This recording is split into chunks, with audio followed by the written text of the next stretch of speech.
Welcome to the Gibberpish podcast. Dom's pants may be falling down, but we're here to record episode 5 of the Gibberpish podcast. Yes, we are. And in episode 5, we give the Dark Knight a standing ovation. You do. I do, because he deserves it. And we pat the Fantastic Four on the back, give them a gold sticker that says, well done, and we send them away, because they didn't To the special corner. They didn't do too well at all. And we take a flight to Germany and check out the hippens and the happenings for Gamescom 2015. Pretty sure people will be pissed if we didn't actually show up at Gamescom. Yeah, we have a pretty rabid fan base now. Yeah, rabid fan. A lot of Germans. A lot of people are like, I don't speak English, but it'd be great to hear these guys talk shit for After my rant in 90 episode minutes. 4, or episode 3 or 4 about me not liking German, or me thinking German should not be taught in schools anymore. Yeah, well, that's what they agree. They think we should all learn English, and they come to us specifically to learn English for no fucking reason. Anything else other than Gamescom? I think it's going to be pretty heavy on Gamescom. Yeah, bit of movies, bit of movie news. A bit of TV news as well. Not much TV news, but a bit of TV news. Oh, the TV is on. The TV is on. The question is, what's on the TV? It's not even television, it's Netflix. Oh, Netflix, okay. Go for it. More Daredevil Season 2 news. We have John Bernthal playing the Punisher, and everyone knows John Bernthal as Shane from The Walking Dead. And if you don't, you should, because he's one of the best characters in the show. Yeah, Season 1, the best series of The Walking Dead in my opinion, just because it didn't go on for too long like some of the other series did. There was no lag in the middle of people just kind of hanging around certain, backcountry areas and whining and complaining about the nature of the human condition while occasionally a zombie pops up. And there's a lot less Carl being a little prepubescent dick. He's going, Dad, I can fight too. Give me your hat, I'm a badass. To be fair, at later points in the show, you are thinking Carl is actually a badass and should just be let to fight. I know he's a kid, but I just don't like Carl. Can handle his own shit quite clearly. Yeah, he's he's better put together than most of the other kids in the zombie apocalypse. You imagine if that was in real life, your like cousin or something, just, I can fight. A few zombie kills later, he's running upstairs and hiding in his room. I think my cousins would be okay. Oh, mine would be fucked. My two younger cousins, the twins, they're pretty evil. I reckon they can handle their shit. Yeah. No, if I was to get the triplets, my cousin Angela's triplets, no, they would wreck house. But yeah, that'd be a mess. 3 little children working in unison. That's what solves the zombie apocalypse. Yeah, but they have the hive mind that most triplets do. I shit you not. Yeah, that's what I'm thinking. Is they work together on a cyclone of destruction and just wipe the path clean for everyone to escape. When to I the realised that helicopter. they might have been evil geniuses, right? There's 2 boys and a girl, right? Rose, the little girl, hit her elbow off the couch, and her little brother went, "Ow, my elbow!" At that point, I went to run out of there, grab some holy water, and just fling it at them. The power of Christ compels you. That's probably... I reckon that's a bit they're doing some shtick and just kind of fucking with people. I hope it is. Yeah. I want them to go more in depth on it. I want them to start doing that, like, my toe. And, like, Rose is upstairs and going, I hurt my toe. Or they'll just start nodding to one another. Yeah, they'll just start giving each other evil looks and, like, evil hand signals to, like, yes, the Play-Doh is ours, let us. I think less physical communication, because physical communication would give it away, but if they just nod to one another and then one of them leaves, I'm done, bye, gone, fuck. You kids are terrifying. The occasional bouts of silence, and one of them just goes, that is a good idea, then just walks away. Oh, I'd love to. That's why I kind of regret not having a twin. I have younger brothers, but that's a younger brother dynamic. Having a peer in the family, that'd be weird. I love that. They have 2 older brothers that are completely different from myself, but going back to John Bernthal, playing the Punisher in Daredevil Season 2, he looked damn close to the comic book version of Frank Castle. Maybe a bit more psycho, and in the case of he just looks like a badass, as if he's ready to just flip a switch and murder every person who has a non-registered gun in the mile vicinity. Yeah, I quite like the idea that there's a Marvel character, or a superhero character, or someone in the superhero world who is saying, look, you're just not tough enough on crime. Great job that you stopped the bank robbery, but those bank robbers are still alive and will probably do it again at some point. Yeah, the good thing about the Punisher is always more willing to put a bullet in the robber's head, because that solves the problem. It may not paint him in a particularly favourable light with the police and agencies like S.H.I.E.L.D., but crime has went that whenever Frank Castle rolls into an area, crime drops because people are afraid for their life. Because bodies drop. Yeah, bodies drop. Yeah. But the reason he's in Daredevil is, I think the arc that they're going for is the original Daredevil arc, where he was brought in to stop Daredevil. He's hired by, I think, maybe the Kingpin to stop Daredevil Daredevil crushing his operation, because Kingpin at the end of season 1, spoiler, gets put in jail by Daredevil. He'll probably, because the guy's got more money than a horse could shit, he'll get broken out, he'll hire somebody to take care of Daredevil because he can't go blow for blow with Daredevil. He's too strong for him. He's too quick, too well trained for him. He hires the Punisher to come and kill him, but I think in that, he realises that Daredevil is someone more like himself. He's willing to not kill people, but break somebody's arm to send a message to stop them taking all the money from a soup kitchen or robbing homeless people of what little change they have and just genuinely causing chaos to the general populace of Hell's Kitchen. I think he sees a kind of kindred spirit in Daredevil and goes, yeah, fuck Kingpin, let's me and you team up and kill him, because he's a dick. I'll take my 13 million from him, then I'll go and kill him. So Daredevil and Punisher tag team combo. Oh yeah, in the comics it gets pretty fucking bro. Because Daredevil is one of the more unhinged characters anyway, but then there's certain moments where he loses his shit. I imagine if you dress up as a Red Devil whooping the shit out of scumbag criminals for a living, or as a side job where you're not putting them away or seeing the justice system be flawed, that's his whole philosophy. Is he's a lawyer, but the justice system is too slow. There's cracks in the justice system where the person that he tried that month for murder, he knows someone that can get him out on parole in a day. That's where his persona Daredevil comes in, where he can just go, yeah, I'm going to go and break that guy's leg, put him in hospital for a couple of months, then retry him. Yeah. And it's an interesting character, and I want to see what happens. It might be a binge watch series. I do like the Marvel stuff. I imagine TV stuff that they're doing is pretty good. Yeah, really good. Because I thought it was going to be a villain of the week type thing, where you get Daredevil who's introduced to this villain, he takes him down, but it goes very much into the background of Daredevil and tells you like he's doing this to prevent more people dying the same way his father did. Because his father was a boxer, and that was his thing. He was willing to go the extra. He was willing to make a deal with someone just to win that fight. Right. And he found out he was getting at a certain point in the series, he's getting all this money coming in. Matt Murdock doesn't know where it's come from, finds that his dad's working for a crime boss. And the crime boss has promised him a big pay if he falls in the second round. But he doesn't, and then he gets shot, doesn't he? He takes triple the amount of money for winning and tries to leave, but in doing so he gets killed upon leaving the ring. And that's when you get the shot of the kind of Batman shot of him finding his father's dead body. And because he's blind at the time, he can't see him, so he's just like, Dad, you okay? Just feeling about his body. And that's his whole ethos behind it. He doesn't want more people to die the same way as his dad did, and by doing so he needs to crush any form of organised crime in Hell's Kitchen. Nice. If you're done with Deadpool, I don't know if I sent you this link. I know I put it up on my Facebook. It was somebody doing a Deadpool kind of cosplay dance thing. He was doing a collection of other characters, but there was what's his name? Star-Lord from Guardians of the Galaxy. Oh yeah, D. Pity from YouTube. The Merc with the Moves. Yeah, the Merc with the Moves. Very impressed, and it led me down a kind of rabbit hole to where I found the Deadpool trailer, the proper Deadpool trailer. I described that the SUV, the fight scene where he drops in, wastes a bunch of guys in SUVs, and then just, is mouthing off. That was basically a 30-second cock tease, and I didn't enjoy it. It was there was too much. You could perfect 30 seconds and have it nothing to do with the film, especially when the idea is that Deadpool's pretty irrelevant, or pretty irreverent to his own source material. Yeah. That could be like a 30-second slice, and I'm very wary of that being perfected and then us being missold the movie.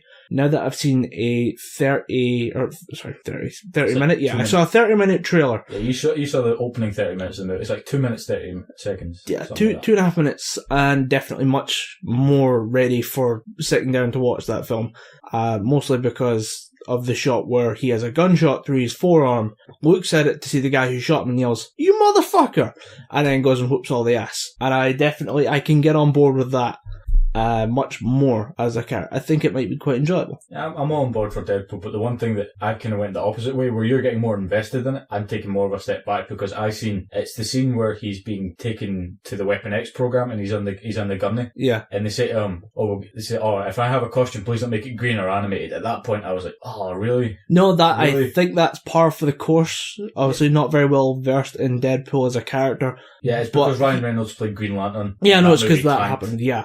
But it's more to do with just the fact that he would take a pot shot like that as Deadpool, and the fact that, the guy's like, everything about sense of humour dies in this place or some shit, and the guy's like, nah, we'll see about that one, buddy. And it's like, yeah, he's kind of a dick, and I'm getting on board with that slowly, because that was my main stall point on this idea of a character for Deadpool. Was I could get very, very annoyed at that very, very quickly. The idea that he won't shut up. Yeah, that's his whole shtick. Yeah. Because that's the thing in Wolverine Origins. It's just, he would have been the perfect soldier if he couldn't shut up, and then he sold his mouth closed and had that weird Cyclops Baraka type battle on the nuclear reactor. I haven't seen that movie. You haven't seen Wolverine Origins? It's upstairs. You're not missing out on much, I'm not gonna lie. Not a great movie. That's why I'm not watching it. All I know is that he just kind of didn't...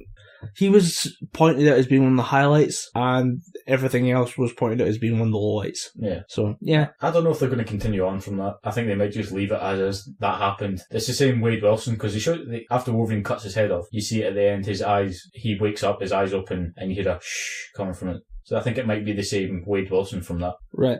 Well, they have to same keep actors, it separate. I suppose it is kind of continuity. Because Wolverine appears in Deadpool. Yeah, I know. That was the one term of Ryan Reynolds getting back into the suit. He wanted to be on screen with Hugh Jackman. Oh, like he's in the movie. I thought you meant like they team up a lot in the comic books, but if they're... No, he's in the movie as a kind of, fuck, you're alive again, because they work together in Weapon X. Right. And Deadpool has always tried to not quite one-up Wolverine, but get in his way and annoy him. Just to be the merc with the mouth and annoy Wolverine. He seems like a wrestling character. I think at some point we could see Deadpool appear in the WWE and just fuck shit up. That'd be pretty cool. I mean, they put the fucking Terminator in WWE 2015 for the Xbox. Yeah, that one was a weird announcement. I think it'd be pretty cool if Deadpool showed up. Yeah. Still with his guns and his katana just to really fuck up wrestlers. Yeah, like, great, you can choke slam, The Undertaker, but can you take a bullet to the face? Because I can, I don't think you can. I imagine you could do the psychic move where he just goes, pulls out his gun, spins it a couple times, and goes, oh, look, one bullet. Oh, it's not in that barrel. Just psyching out the wrestlers. Yeah, you could see that working, but I'm growing on the idea of Deadpool as a movie character, someone I would sit and watch for 90 minutes plus. It's going to be a funny movie. I was wondering what the scene is, because there's a scene in the trailer, so I'll talk about it, where you see Ryan Reynolds with a bit of a fucked up face. Yeah, that's meant to be his Deadpool face, when he's all scarred and nasty. So that's him. That's his look without his mask. Deadpool without the mask. Yeah. I thought his mouth was sewn shut. No, they sewed his mouth shut in Wolverine Origins. I have no idea why. Because it links into... like I said, the whole point of that, they said, he'd be the perfect soldier if he could only shut the hell up. So they sew his mouth shut to stop him talking. Then in the new one, they've obviously taken that out because Deadpool is all about making that funny joke or breaking the fourth wall or being Deadpool overly sexually provocative towards, well, not evocative towards, like Domino, his female counterpart, just trying to be like, oh, you got boobies. Right. But the one thing I look at and think about the whole him appearing in different things doesn't mean we're finally breaking down that wall between Marvel and all the fucking idiots who own their copyright versions, because Marvel people are sitting in some capacity on Spider-Man movies now. No, they own it outright now. Do they now own that outright? Marvel, no, it's kind of co-ownership. That's what I'm saying is, there is no thing where it's Sony owns the Marvel. Sony owns Spider-Man. Marvel are being allowed to sit in and work on it to help them make it not shit anymore. Yeah, and in doing so, Spider-Man is then allowed to jump over to the Marvel Studios version. He can join the MCU. Yeah, but it's still very much a Sony property. Yeah, it's owned by Sony, but Marvel are helping and in exchange getting back one of their mainstay characters. What then happens now? Is this the same thing happening with Fox, where they realise we can't do these movies perfectly? Can we get some help? Because they own all the shit for X-Men and Wolverine, and those are characters we really want to see, especially now that we have the Benedict Cumberbatch casting of Magneto and that generation of actors. Benedict Cumberbatch is Magneto? He's Doctor Strange. Wait, who am I thinking? Yeah. I'm thinking Michael Fassbender. Shit. Can we have less great actors so I can remember all the names? You gotta imagine Benedict Cumberbatch as Magneto would be it'd be strange, but it'd be amazing. Oh yeah, that guy can't do much wrong. Yeah, Benedict Cumberbatch is Doctor Strange and doesn't want you taping his performance of Hamlet, which I think is perfectly fine. If you're going to try and record Hamlet on a cell phone, fuck you. Yeah, I think it's more that if you're going to pay all that money for a ticket, enjoy the show. Don't just sit there with your mobile recording every frame of it. Yeah, this kind of stems back to our argument about the metal shows. Yeah, I'm sick of seeing that little rectangle of light when you're filming shit. I imagine, it's a metal show, I'm not really giving much of a shit about you recording it. If I want to watch an actor who I like perform a very good play, I want to see your fucking rectangle of light obscuring measure. By the way, Shakespeare may have smoked pot. They're working on some stuff they found in his back gardens and I think it was his grave, and they found some pipes that he used to smoke out of. more than just tobacco has been found. Is this kind of like the same thing when they found out that Robert Burns was a massive notorious hoomeister and a bit of a drunk? Well, this is more like everyone looking at it going, Shakespeare took drugs. Yeah, it kind of pans out now you think about it. You know, there's some weird trippy scenes. It's not a shock to me. There's got to be some consumption of either alcohol or drugs. Yeah. Some of his stuff gets very strange. It's very out there in certain scenes. But they also found, there was one as well, a little side note of, yeah, we also found some other pipes, and those contain cocaine, but unfortunately they're not Shakespeare's. And you're like, oh damn, why couldn't he do all the drugs then? You know, he might have shared, you never know. But yeah, some stuff has been found in Shakespeare. And it's very interesting to watch people just go, yeah, I'm not surprised at all. Yeah, that makes sense. Yeah, I'm okay with Shakespeare doing a little bit of weed. A bit of opium found strewn about he's got his ink, his quill, his notebooks, and there's just opium piled up next to it. It just means that he's now a torture genius who will probably get a movie in a couple of years' time. Yeah, he'll probably get another one. Yeah. There have been a few people that have tried to crack the Shakespeare. The story of Shakespeare, I'm sure it's been a TV series at one point. Yeah, probably. Or wait, was he not involved in something else?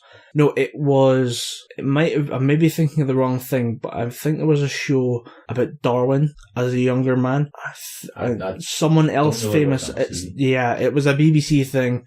And there was a joke about someone else showing up at the same time. Now, it wasn't Darwin. There was somebody, though, kept showing up in a show about Darwin, and I can't remember who it was. And there was at some point either Shakespeare has been a cameo character. I know he's done it in Blackadder, but I'm sure he's been a kind of cameo character for some other drama show. He was in Doctor Who, and at that point he was in the episode of Doctor. I think it was in season 4 when Martha Jones was the companion. He was depicted as just the worst writer ever. He lucked into most of his plays. No one was showing up to his plays, and every time he wrote a good one, you found out he was being altered by some evil witch that absorbed the power of writing. It was a very, very weird episode. Absorbed the power of writing. Yes.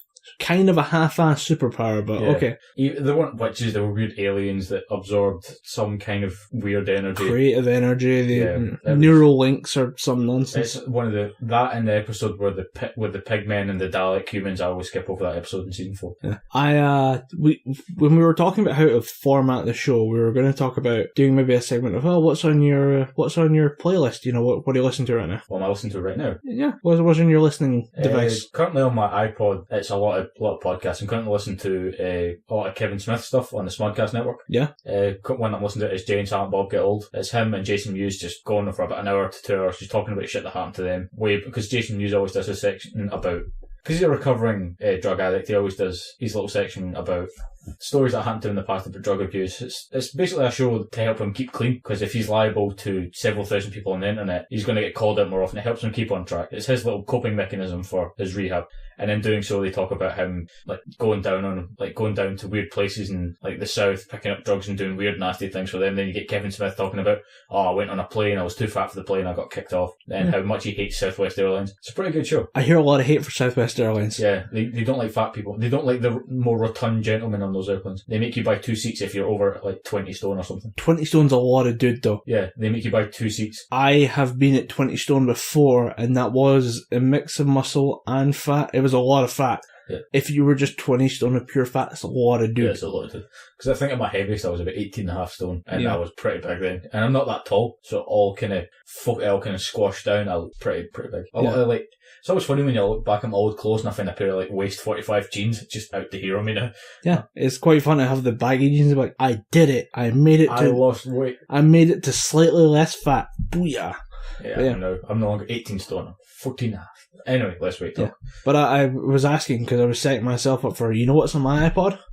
Oh, the new Dr. Dre. Well, yes, but also fucking everything. I finally got it fixed. I like my iPod Touch. I probably lost some credit there for calling him Dr. Dre. People just call him Dre now, don't they? He's dropped the Doctor moniker, hasn't he? You can call him Dr. Dre, yeah. It doesn't matter. I want to be down with the kids, yo. Yeah, down with the kids.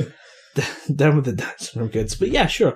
I have serious issues with the iTunes software. This is the first time I've gotten an iTunes update to work in 3 years, and I persist in trying to use it because I want to use the operating software on the iPod Touch. I have to use it. I don't think there's any way to wipe it clean and just use it as another device.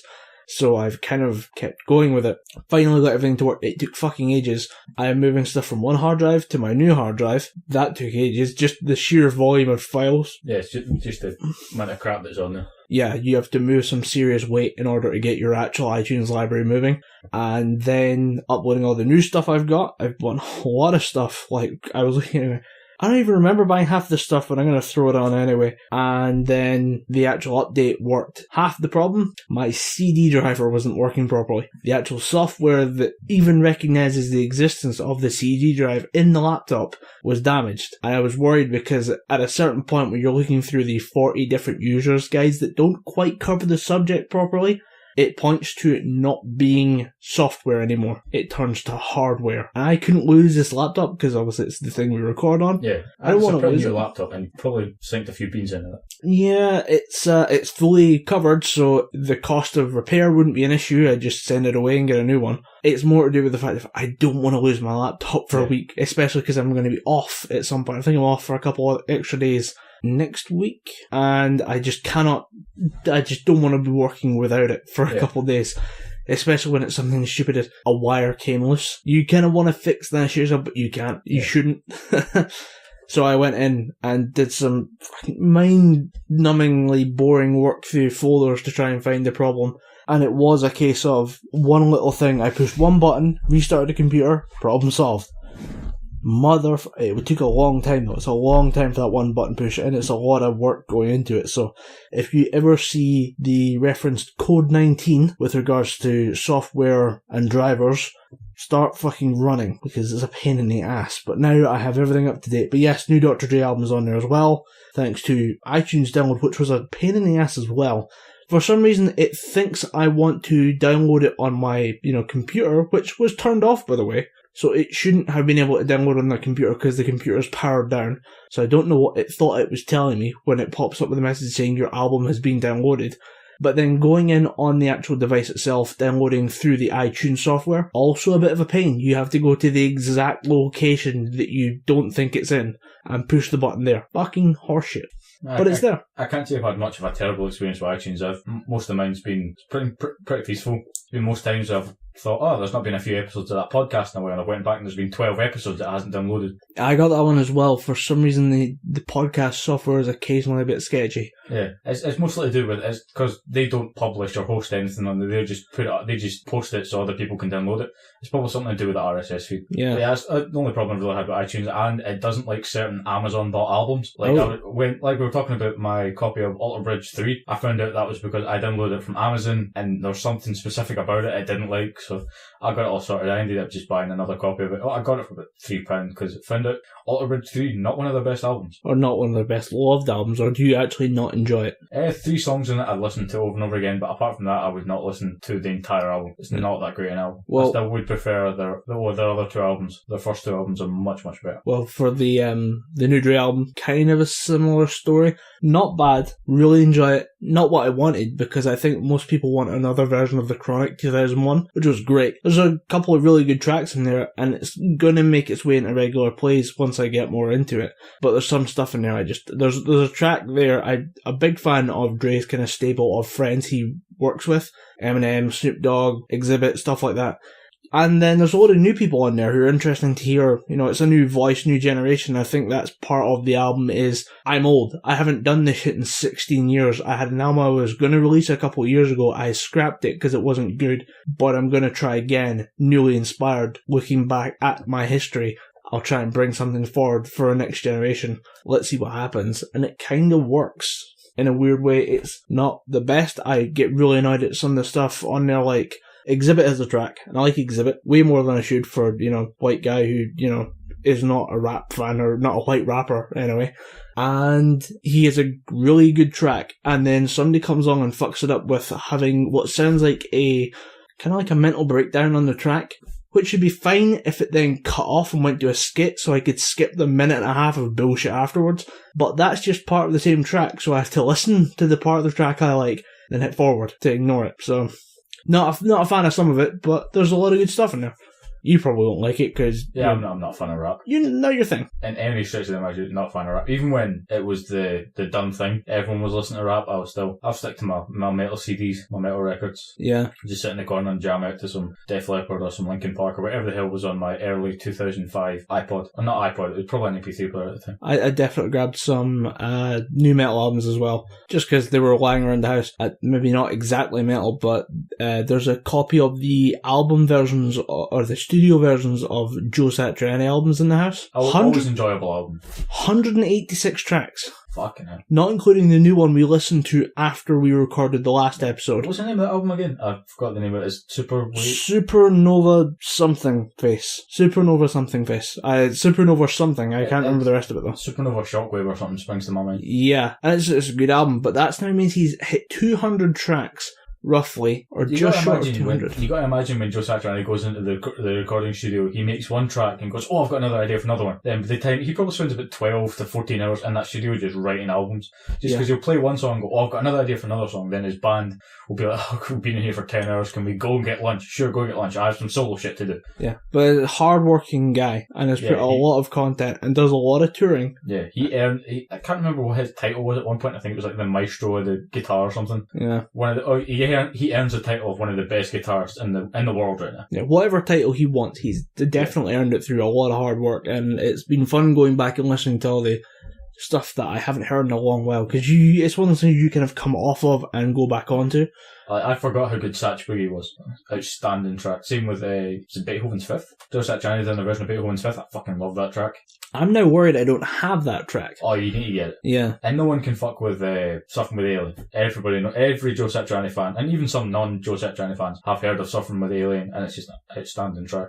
And like you said, not exactly metal, because it's not your typical very, very heavy metal, but it's got some metal elements. It's definitely I'd say rock music. Yeah, and definitely a big fan of his. He's just put out a new album. Don't know if I'd go see him live. I don't know what I'd do. It's kind of like if I was at a rap concert, I wouldn't know what to do. I think at a Joe Satriani concert, I don't think I can have a pit. No. Yeah, there's not much pitting. It's like when I go to the Devin Townsend concerts, you just enjoy the music. There's some jumping, there's a lot of swaying in Devin Townsend concerts. He has his quieter songs, because Devin Townsend has been touring for a very, very long time, and he has his tastes. You'll go into some of the heavier songs and you'll get a bit of a pit going for that. He likes a lot of the kind of quieter, softer music. Like one of his favourite bands is Enya, so he likes to copy them quite a lot. So you get a few kind of ballady songs where it's just quite a few people, in some cases, joining arms and just swaying back and forward. Yeah, there's good lighter songs. Yeah, a few lighter songs. I can't... And not lighter as in the quieter, and a few wavier lighter songs. Yeah, lighter songs. I like it. I don't know why I'm doing the motion. It's a fucking podcast. Yeah, you committed to the bit. I did. Bravo, good sir. Bravo. Thank you. I'll give myself a pat on the back. But that's one thing I've noticed I do in the podcast. I still do the hand motions, and then I realise, why am I doing them? It's a fucking podcast. We're a part Italian. Yeah. We talk with our hands. I may as well be. Yeah. I went too gangster with that one. You got a little bit New York there. Yeah. I'm walking here. I'm walking here. I'm walking. You walking here. I'm walking here. Dude, you're wicked fucking smart. Wicked fucking smart. You know what we did right there? We spiked the fucking mic. Alright? Wow, dude, we spiked that fucking mic. This is either getting cut or it's staying in. Nah, dude, this has got to fucking stay straight in there. Pain and gain this shit, we're going to cobble the shit out of ourselves. I love that movie. I gotta watch it again. It's fucking stupid. The reason why the reason why I'm flexing my Mark Wahlberg impression is because I recently watched Pain and Gain.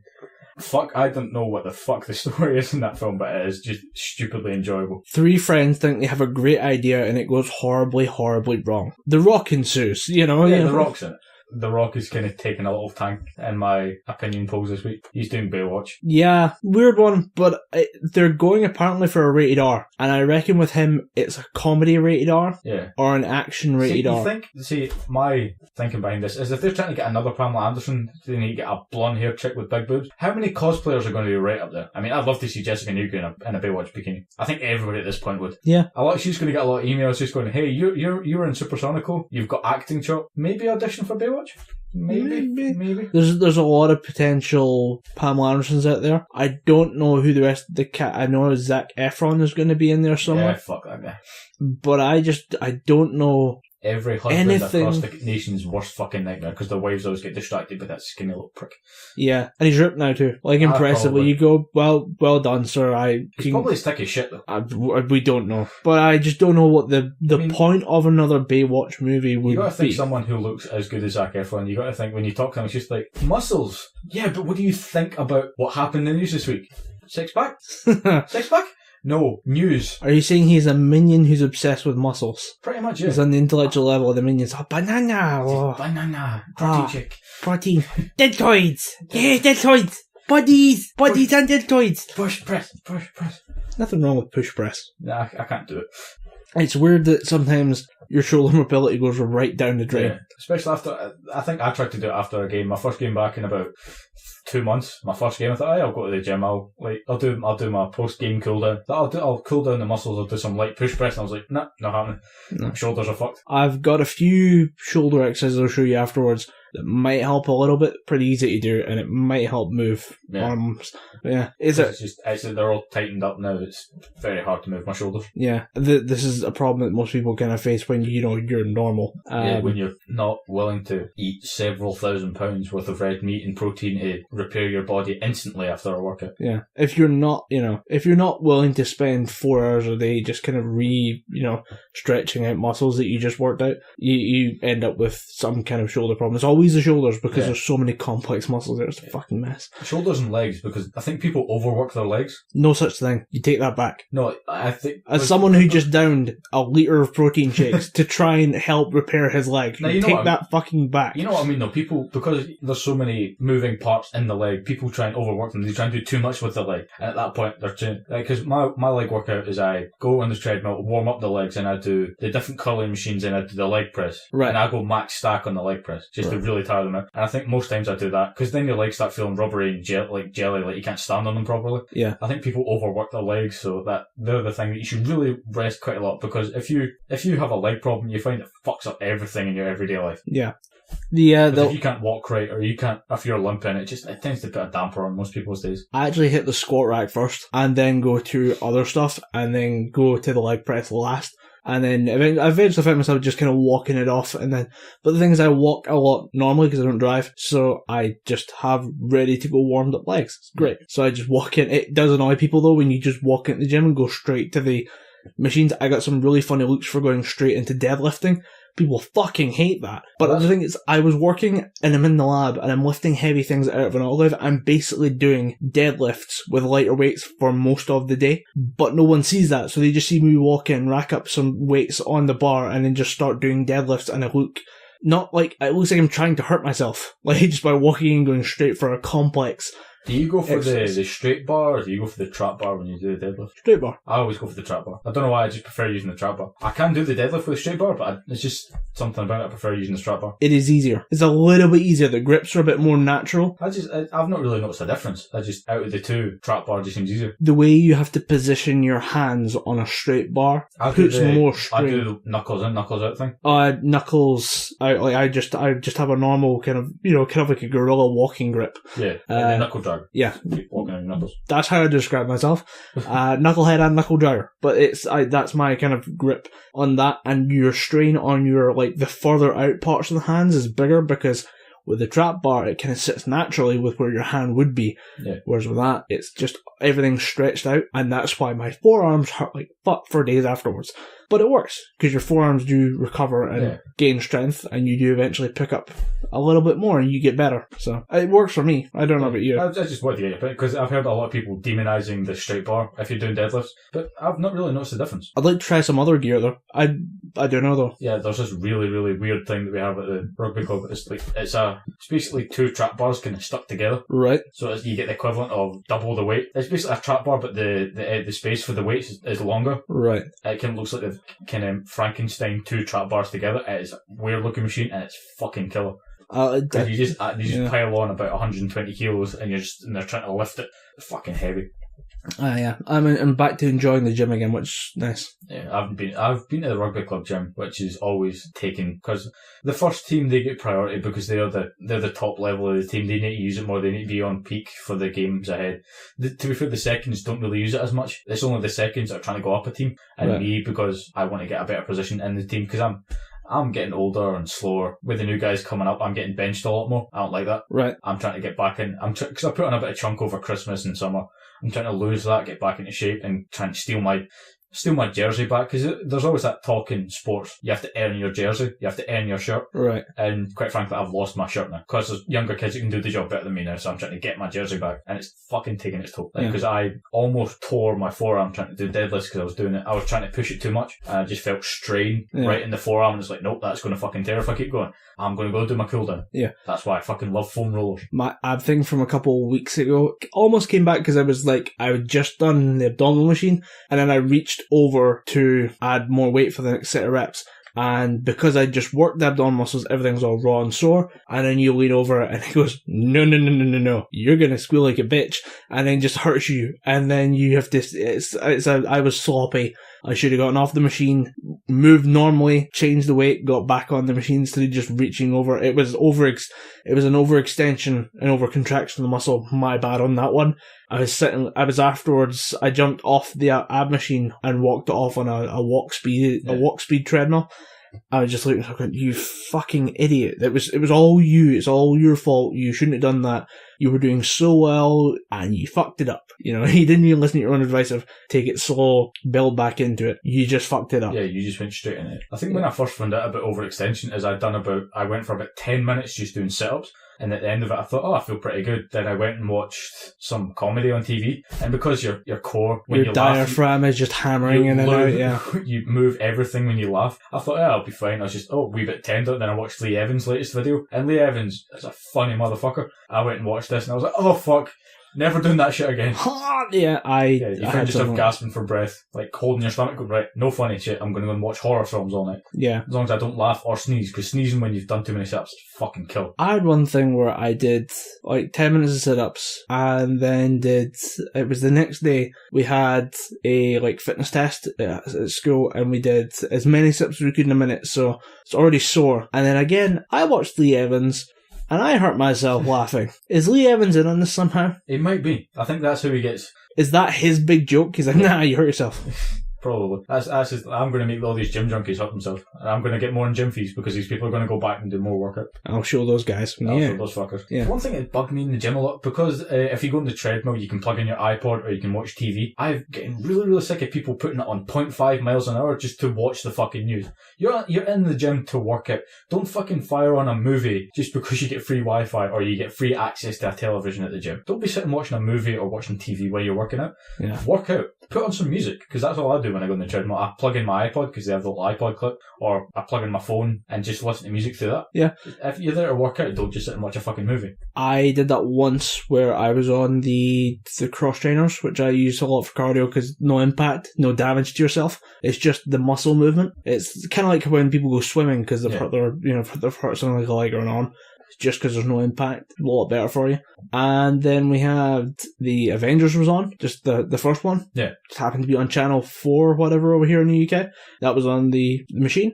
Spent 40 minutes doing cross trainer, just because that middle part of the Avengers with all the character dialogue and stuff like that. Yeah. That was all there. So I just did that for 45 minutes. It was great. I have no objection to people actually working out. It's just something, working out while watching the fucking news. But still, if you're going there and setting it to the lowest setting just so you can watch Antiques fucking Roadshow, boost it up and keep watching. Reward you, or do what I do. Reward yourself with watching it. Do the high speed, because I do hill sprints. I just set the thing at its gradient, high speed, and do hill sprints for 30 seconds. Right. And if I do that for, say, 5 minutes, I'll reward myself with just a nice, gentle warm down, and I'll fire on some music. Yeah. I don't seem... I mean, this thing is...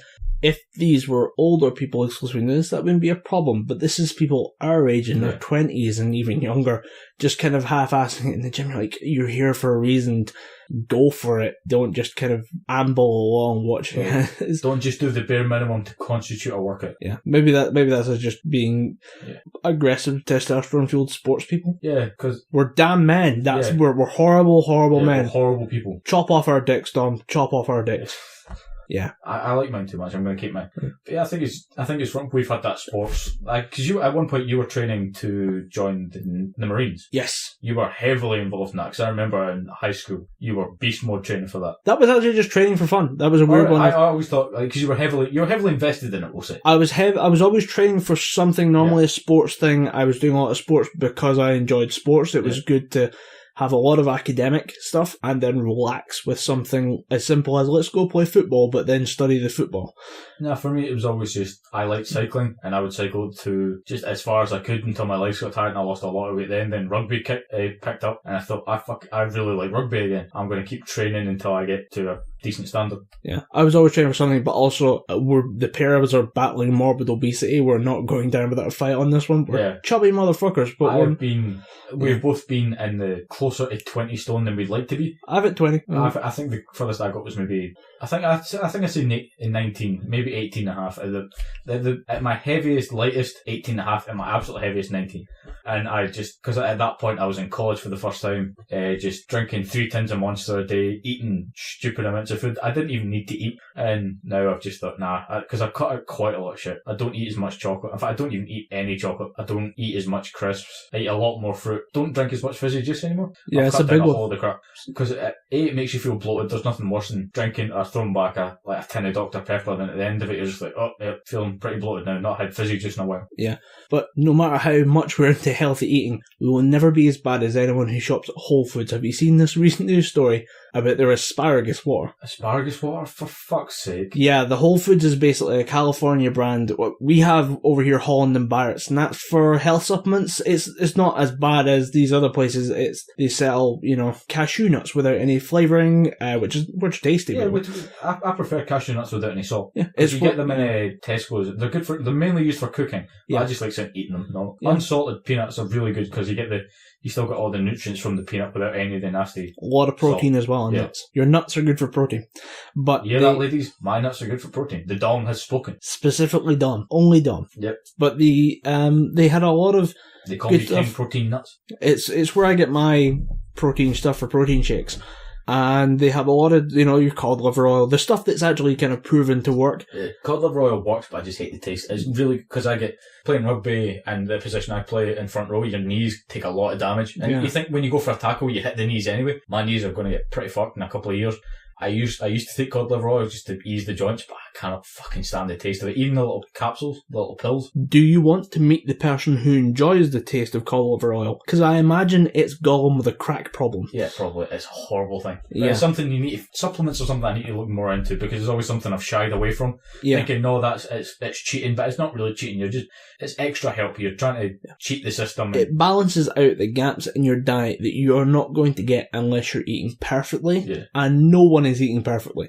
It's very hard to do. One thing I've tried to cut out is a lot of breaded chicken, breaded fish, but I still occasionally throw a breaded chicken burger into the grill, eat that instead of, say, a couple of chicken fillets and some rice. But we have the Holland and Barrett's. They're pretty good. They're reasonable. Yeah. I get my hydration gels from there, which is just, instead of drinking water at halftime, you just take a hydration gel. You don't need to stop and drink water as much. All the value of water without the potential risk of you being hit and then exploding out your mouth. Yeah, and very disgusting taste. But they do occasionally taste like raspberry. Yeah, I've had hydration gels with doing half marathons before. Disgusting. They can be good or they can be really bad. Yeah. I had a honey flavoured one. I had a Jaffa Cake flavoured one. I thought it was going to explode. Oh, it's disgusting. Sometimes people are going too far with the sports science, but not going as far as Whole Foods, because they are a much more kind of, I don't want to say liberal minded, because it's nothing to do with politics. It's more to do with, people who look at the paleo diet, which is where you're pretending to be a Paleolithic man, where you only eat stuff you could catch or kill yourself. So you eat berries, lots of fruit, lots of natural chicken, stuff like that, but it's done by people who are nuts. Yeah. So it kind of loses a lot of, you could see why the paleo diet would work, because it's basically, I don't want to have too much processed sugar, carbohydrates, stuff like that. So they look at it and say, I want to live like that, and it sometimes works, sometimes doesn't. They are talking about, this was a photo someone took of a Whole Foods product where it was about a litre of water with 2 asparagus stalks in it. What nutritional value selling for, wait, actually guess how much it was selling for in dollars. A dollar is roughly £1.5, let's say. Okay, give me some background. Right, tell me, volume is it? 1 litre. 1 litre. 1 litre of water, 2 asparagus stalks. I'm going to guess maybe $8 to $10. You're actually overshooting it, which is impressive because it's $6.50. Oh, right. £4 for That's a still litre of pretty water fucking with bad. 2 stalks of asparagus in it. Can you guess the best plot twist of this entire news story? It's just tap water with asparagus in it. Worse, the asparagus shouldn't have been there. The asparagus water was misprepared and should not have had the asparagus left in it. It was just going to be essence of asparagus. Again, what nutritional value would one gain from drinking water with the essence of asparagus in it, other than particularly smelly piss? I have no fucking clue. This is just trying to be as pretentious as possible. It is, however, hilarious and has been probably one of my favourite stories on the internet this week. Maybe with the exception of stuff coming out of Gamescom. Yeah. Gamescom in Germany. Yeah, Gamescom's done a lot of good things for Xbox. Xbox has went over there and dominated, I think, because it's one of those cases of, it's like watching Celtic in the current Scottish Premier League. You're the only real horse in the race. Yeah. Other people are there too, but they're not motherfucking Microsoft. Yeah, Nintendo were there, but not in as big a way. They were there to show off. They were getting some new Pokemon downloads for Omega Ruby and Alpha Sapphire. They showed off something I've been looking forward to for a while, a game called Xenoblade Chronicles X. They're finally giving us a special edition, which I'm very, very non-patiently waiting to pre-order. They showed us a couple of titles. Some of the stuff that they showed us at E3, they had more of that. And they had a Mario Kart 8 and a Smash Bros. Tournament, which I'll need to go back and watch on the Videos On Demand Twitch stream. Alright. It's just something I need to pick up. But yeah, Microsoft dominated, for the most part, Gamescom. Now this is different because E3 was recently, that was our first episode. Yeah. Gamescom is different because E3 is for the industry and the people observing the industry, the kind of news, video games journalists almost. Yeah. Whereas Gamescom is for the fans. It was attended by 300,000 plus people last year. Yeah, I think it doubled that or something this year. About 500,000 people showing up to look at video games. Pretty cool. Yeah. And this year was Cologne, Germany. And I have a friend who's... in Cologne. Oh, it's all in Cologne. It's always in Germany. They do a different... There's Gamescoms everywhere, but the big one is Germany. Right. Because there's a Gamescom in London. I have no idea when. If I have the money and I'm off college, I might look into going. But I don't know how much it would cost. You've got to imagine it'd be a pretty expensive thing. When you hit just going that to many London people, in general is expensive. London in general, but when you have 500,000 people showing up in the same building, you can probably afford to drop the ticket price down just to let people through the door. Yeah, it might be something interesting to look into. Yeah, but it's this year Microsoft threw some serious weight around with additional hardware and software. I saw that they were doing like they had a pad in the last generation where you had like a keyboard attached and you could do that. They're bringing that back. Oh, I think it's the Microsoft Note or something. Yeah. It's a little tablet where you click on the keyboard and stuff to the bottom. Yeah, I'm all for that because... It's a pretty good system. I've demoed one at PC World because I'm in the market for a new laptop, and they said, this is the laptop killer because it's all the function and portableness of a tablet, but you get the keyboard. Portability, that's what I was looking for, not portableness. Portableness. Fucking idiot. It's got all the portability of a tablet, all the features of a laptop, but the battery life of a laptop as well. What's this you're talking about? The Microsoft, that tablet thing with the keyboard clicked onto the bottom. I was talking about like in the bottom of an Xbox controller. Alright, I think you're talking about a tablet.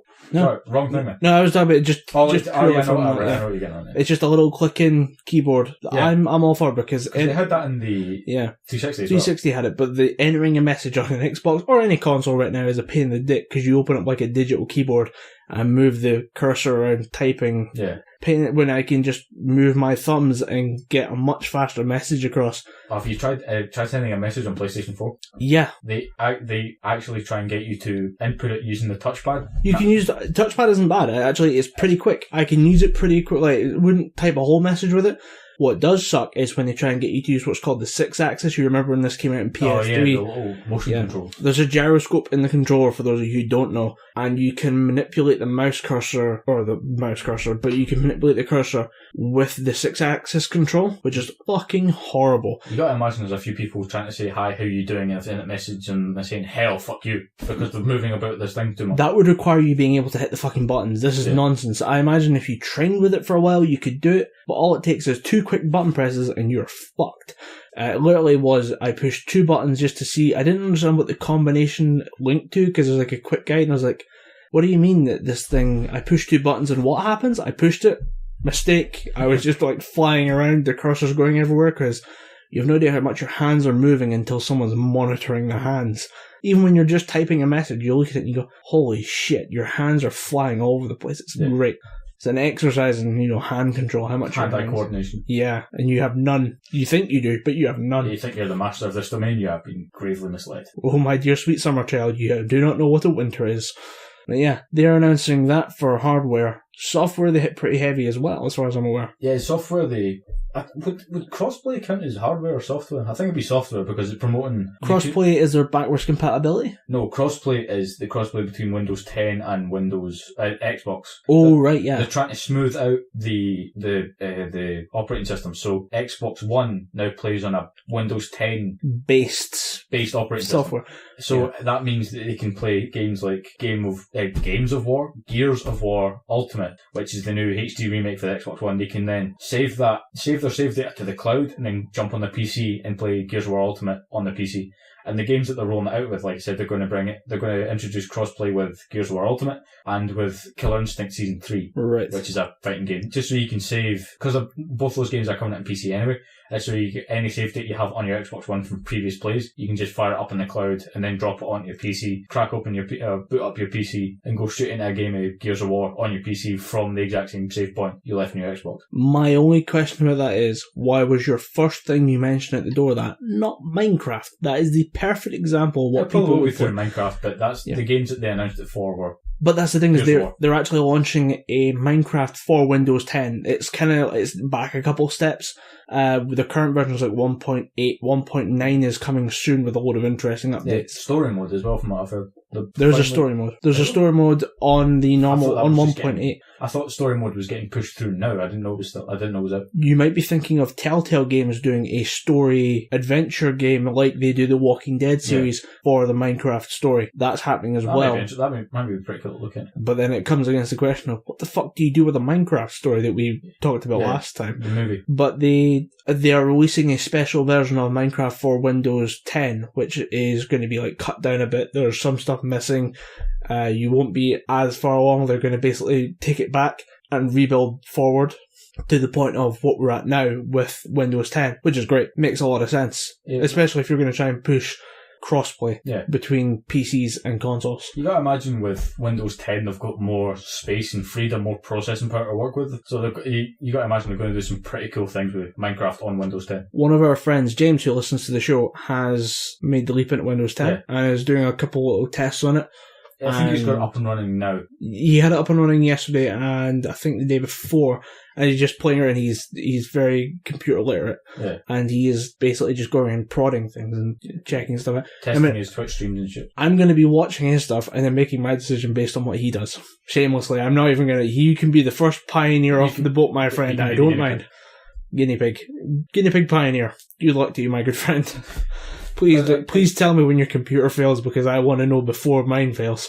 It's got to be better than... I was not a fan of Windows 8. I did not like the tile system. It's bollocks. I use it, and it's bollocks. Because Microsoft's kind of going this way of doing good operating system, bad operating system, because you had XP, which is great, Vista, which was shite. Then you had... Vista was okay, it was a dumber version of XP. I did not like Vista. It fucked up my dad's laptop twice to the point I had to take it back to XP just to make it work. Then from XP, Vista, then we had 7, which is outstanding operating system. Then 8 happened, wasn't that good. We didn't even get a Windows 9. They just went straight to 10. There was a weird thing that you're also missing one in between. I can't remember where it is. It might be between Vista and 7.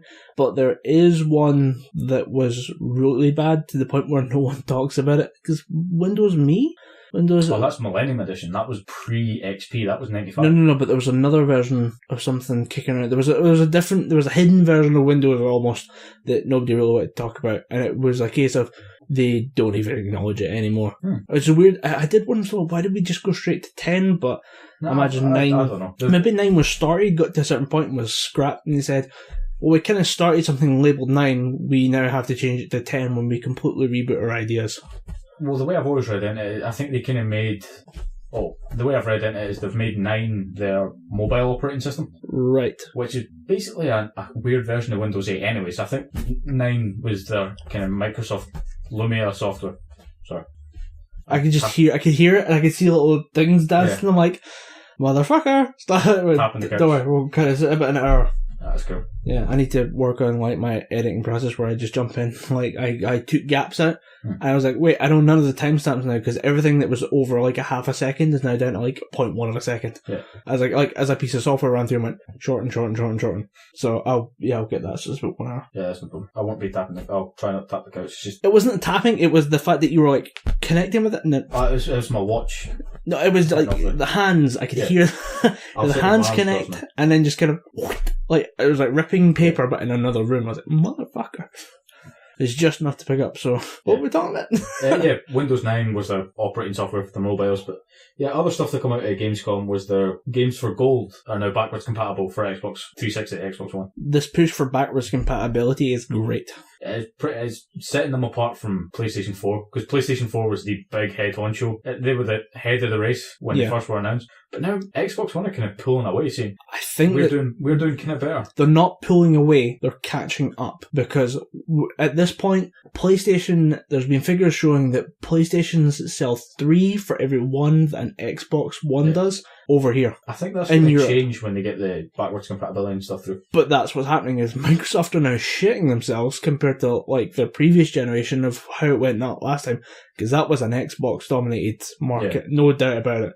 They then realised what was going on and said, oh crap, we need to make it lost ground because we thought we had it with the Xbox One. PS4 has come in and wiped the floor with them, and now they're playing catch up. So this is kind of like an apology stage of, oh my god, I'm so sorry, here's all the stuff you want. And we're like, yeah, okay, fine, great, we'll take that, thanks very much. The only question I have about the backwards compatibility, why only now? Why are we only getting this now? Is it like you said, are they just trying to play catch up? Are they apologising to the fans? Or is it just now they've only been able to work it out and figure out how it could work? It might be a bit of both, because I reckon there's some hardware-software differences, and that needs to be accommodated for, and maybe games need to be reprogrammed in certain ways, I don't know, but they have like little bits and pieces where I think they had it maybe for a while, and then they're just rolling it out as an apology, because it's kind of like keeping one in the chamber. Yeah. I think it might just be to give people a bit of breathing space, because there's always that thing when you get a new console, you've only maybe got a couple of games for it, you go back and play your old console anyway. Yeah. I think it's just to give people enough time to acclimate themselves with Xbox One before they start moving all their old games to this new platform. Yeah. Here's one actually, I consider to be quite a good game from the last generation. The Prototype series. A lot of people hate it. I quite enjoy it. The first one was good. I have not played the second one in depth yet. Imagine Spider-Man had a bad day and just murdered everyone. It's the entire series in a nutshell. Nice. With more bear claws and giant stabby glaives. Yeah. From what I've seen. Your arm becomes a giant sword. I can't complain about that at all. Yeah, that's pretty cool. And you get armour. Pretty cool looking, like virus armour. Yeah, viral almost kind of looks like what they tried to do with the Arkham Knight, but made out of just like kind of chitin and flesh. Yeah. And they decided to release that for the Xbox One. You didn't know that? Is it a HD remake or? Yeah. Nobody knew that. Seriously. Nobody knew this thing existed until it just kind of appeared and people went, hey, Prototype. Like, it's a weird thing that you wouldn't market it that well. And for some reason they just kind of tried to slide it into the marketplace. And it's a weird thing. It's apparently not that great. It's just a 1080p. They haven't redone the combat system, which is strange because the first one had some issues that apparently the second one got right. Little fixes and little tweaks and stuff, and they didn't implement it in the first one, which is strange. But they just apparently slid this thing under the doormat and went, here you go, and then ran away. And then people think it might be because somebody was working on Prototype Remastered and didn't get told that the whole backwards compatibility thing was coming. And Microsoft were like, well, we're kind of pushing backwards compatibility. We can't push a remake at the same time. Yeah, we'll just slide this in and see if it works. Yeah, apparently it does. But I wondered if anyone else had heard about it. I had not heard a damn thing about it. No, it's a weird one. It sounds pretty weird. But Prototype was when it first came about, it was that, you can jump as high as you can like scale incredibly tall buildings, take anybody's form, and you can throw tanks at people. It was that cool thing. And then when it got to Prototype 2, they tried too much to make it story-based, and I think that's where it fell on its face. Yeah, you play as one of the first people attacked by the character from the first game, and you're just kind of playing catch-up and going, hey, that guy who murdered you, and I think you killed his daughter or something like that. Something like that. Or you shot one of his friends. Yeah, you did something to this guy and now he wants revenge, which actually is an interesting. I quite like that idea. Gives you the same opportunity to use the same place twice with a different storyline. Yeah, I suppose. Works for me. But apparently it was out and nobody knew. So, yeah, games being swept under the carpet. Well, when you've got Gamescom running, there's a lot to talk about. Yeah, because we went, apart from the backwards compatibility thing, there was a couple other things that I kept an eye on. Mainly a game called Scalebound, where you play a dragon rider. Go on. I have your attention. What's the line from Django Unchained? You had my curiosity, now you have my attention. Yeah. Have you seen Django Unchained? Yeah.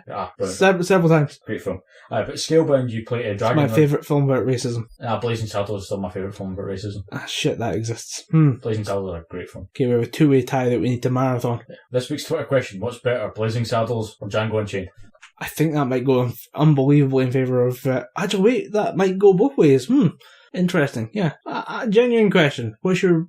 What do you think is a better film? Django Unchained or Blazing Saddles?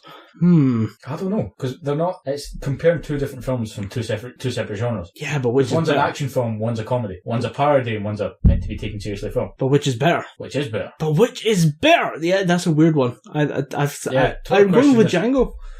I'm going to stick with Blazing Saddles, because I've never pissed myself laughing as much at a film as Blazing Saddles. Yeah, there's a lot of fun in that, but... A lot of racism. Fun. Not that I'm saying racism is funny, but the way Mel Brooks directs it, that film is fucking hilarious. Yeah, it's a weird one. But yeah, what were we talking about? Gamescom, Scalebound. Scalebound, yeah. You play a dragon hunter, and he has this really, really epic looking dragon that it's basically his mount / artillery, because he can fight on ground with his sword and his bow, and he can call in basically carpet bombs From his dragon. And he can just like glass this place. And it's kind of like Monster Hunter, because you can team up with three of your mates and just take down these giant insects and giant creatures. It looks really fucking cool. I have no idea what the story is, but just based on the fact that it's a Platinum game, made by Platinum Games, and it's on the Xbox One, I will probably pick it up at some point, along with my Xbox One. At the point where you're using a dragon as artillery, do you really need a story other than, fuck it, I have a dragon for artillery? Yeah, I have...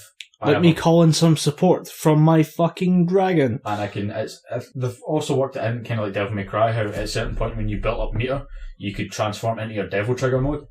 They also have it if you build up a certain amount of kills and absorb, I think it might be blood or something. You have one dragon arm. If your dragon arm absorbs enough blood, you get like full dragon armor. You get a power boost, and you can do all these cool attacks. Interesting. It'd be cool to look into. It's another reason for me to buy an Xbox One, apart from like Killer Instinct and Sunset Overdrive and all those games. And this is where it gets interesting, because I think this is the master plan of Microsoft right now, is make you think, I don't have a PS4. I've held off on the next console generation. There's not a lot of people left who have. Yeah. But I don't think I know anyone, apart from people who hate PlayStation, that don't have a PlayStation 4. Yeah.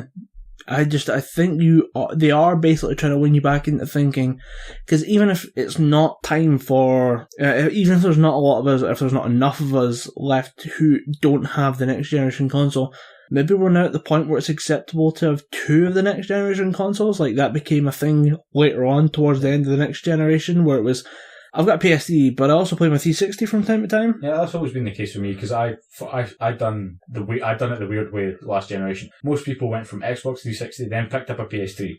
I went Wii, then 360, then I got a PS3. I done it a very weird way. I had all three generation consoles. You were suckered into the Wii, and then just felt, I like the Wii. I need a grown-ups console now. Yeah, although I didn't use my Wii for like Mario. I used it for Street Fighter, Metroid, Zelda, and House of the Dead. Fuck that game. Light gun games are immensely fun on the Wii, because you just get the Wii remote and make it shoot like a gun. Make bang bang noises. Just go pew pew. It's great. It's pretty fun for the childlike minded. But yeah, with them being more accessible and cheaper, because when the PlayStation 3 first came about, it was about £500, maybe £600. Yeah. Given that you can pick up a 1TB Xbox One for £329, why not get both consoles? If you have the scratch, you have the extra loot lying about to go and buy both consoles, why not? Not everyone does, but for those of you who do, I think you might now be thinking, I'm burned out on my one console. I could get a few of the other exclusives on the other console, or do something different for the next couple of months, change it up. That's the biggest argument for getting both consoles, because there's variety. Exclusives and varieties. Because the reason why I have a PlayStation 4 is for Street Fighter 5. The reason why I want to get an Xbox One is for Scalebound and Killer Instinct. There's exclusives and Rise of the Tomb Raider, because that's not coming to PlayStation 4 till like 2060. Or I can get it on Xbox One 6 months early. Seems a pretty decent trade-off. And it means I get an extra next-gen console that I can buy more games for. Yeah. Don't really see anything wrong with it. Maybe it is. Maybe it is time for that's what they're pushing for, really. So yeah, it'll be interesting to see the next couple of months. I mean, outside of Gamescom, what's next? I think it's Tokyo Game Show. Yeah, we've got TGS, which is your big Square Enix and Sony show. Nintendo will probably show up because Nintendo will probably pop up and show an amiibo or something. Yeah, they'll show an amiibo, then there'll be like blood on the floor, rabid fans and. Well, my brother recently started collecting the amiibos. Yeah. I bought one because I always said when the amiibos came out, I would buy 3 that were my Smash Bros. Characters. I'd buy Ike, Shulk, and Greninja. That was the only 3 I'd buy. Right. A case is being made for Ryu from Street Fighter because he got ported to Smash Bros. As well. Again, a maximum of 4 that I would ever buy. My brother bought 4 in the past week.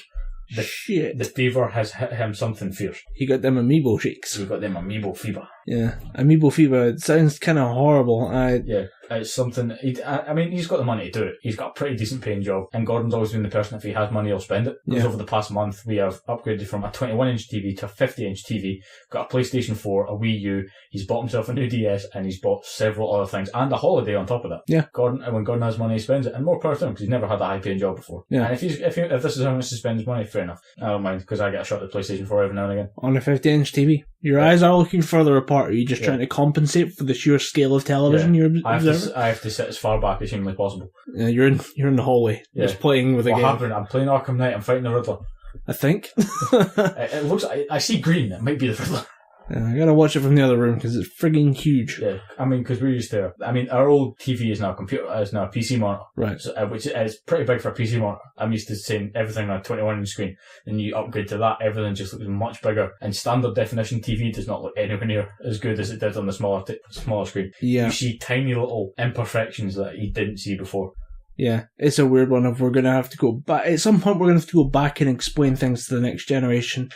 Yeah. Shit like Friends. Yeah. I look forward to laughing at Friends again in 10, 15 years. But I don't look forward to actually having to sit down and show people, this is what we watched, and we were nuts about it for 10 years. This is unbelievable. I don't want to go back and explain to my future children or my future, like, my niece's children or something like that, when they come around to see Great Uncle Dom, and I'm sitting watching Friends, they're like, see that? That is an aerial. We used to use them to call people. Yeah, whatever, dude.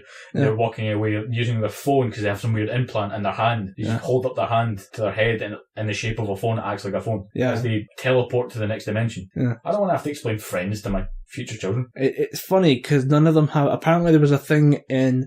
If you look at like Seinfeld and Friends and Cheers and all those shows, everything could have been solved with a cell phone.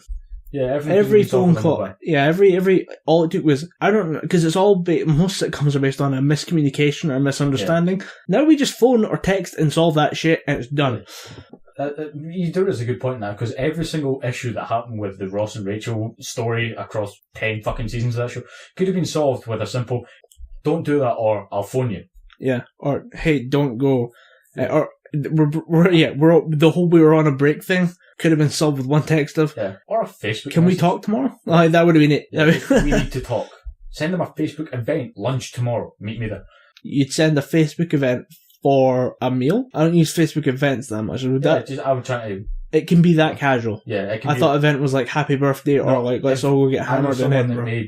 That made Facebook events for going to the pub. It's just like, I'm going to the pub, Facebook event, who's coming? It's a good way to see how many people are going, so you're not sitting in the pub on your own. But I do think we've become so kind of almost nose blind to, when you become nose blind to something, you've smelt something so often. Right. I think we've become so nose blind to Facebook that we don't see it as, oh, this is an event, this needs to be a big blockbuster, like we're going to a concert, we'll make an event for that, see how many people are going. People have just become so used to it that, I'm going down to the pub, I'll make a Facebook event, invite all my friends to it, see who's coming. Yeah, strange. Yep, strange with the youngins and their social medias and stuff. And it's only going to get worse, and I kind of can't wait, but also don't want to be there when I have to be the old man going, I can't fucking wait. Right. Oh yeah, you looking forward to it? I can't fucking wait to be that old man that just goes, back in my day, we used Facebook messages when we were desperate. We didn't just hologram into people's rooms and do shit. Back in my day, poking meant more than just Facebook. Yeah, it's going to be interesting. I'm kind of looking forward to it in a weird way. Yeah. People say, I don't want to be old. I can't fucking wait. Yeah. There is a part of me that embraces curmudgeonry. Yeah. Like the old TV show Grumpy Old Men that used to be on like Paramount Comedy and BBC Three. If I could audition for that show in, say, 20 years' time, I'd fucking love it. I'd do it. Oh, that was John Cleese and stuff, wasn't it? Yeah, it was John Cleese, Bill Nye, not Tony Hawk the skateboarder, Tony Hawk's the writer. Right. And just a whole bunch of comedians, writers, actors that just really work. wanted to riff and rant about things. Jeremy Clarkson was on it for a few seasons. Yeah, imagine if it was on now, he'd have a whole fucking show to himself. Yeah. Bill Nye was on there. Yeah, Bill Nye. Interesting. I mean, no. Is it Marcus? No, he was... Victor from Underworld. Who was it he played in Underworld? I'm thinking that's Bill Nye. I'm thinking of Bill Nye, the science guy. I'm like, Bill Nye, the science guy was in a comedy. That'd be awesome. I'd love to watch that. I said Bill Nye. You can hear that there's next to no difference, right? The kind of Bill Nye. Like this. It sounds like you're just over pronunciating Bill Nye. It sounds like you're going, I watched Bill Nye in something last night, and you're like, why was the science guy fighting vampires? Nye. I think was he Victor or Marcus? Victor. Marcus was the half man, half wolf, half bat thing. No, that was the main character, Scott Speed, whatever his name was, Scott Speedman. But no, Marcus was the guy who was a flying vampire. Like, he actually showed up and fucked up a truck at one point. Yeah. Apparently, you told me about a new Underworld movie coming out at some point. We've got a new spate of Underworld films coming out. Underworld 5 comes out in 2016 with another one being made for the year after. I like Underworld movies. I quite enjoy them. Pretty good. I was not a fan of Rise of the Lycans when it showed you the... Was the flashback movie? Yeah, I did not like that one. Just something about it I didn't really like. It was still the same as the other Underworld films. I just didn't like it as much as 1 or Revolution. I like the fact that you get a Helm's Deep scene with vampires and werewolves, and it doesn't quite go the way a Helm's Deep does.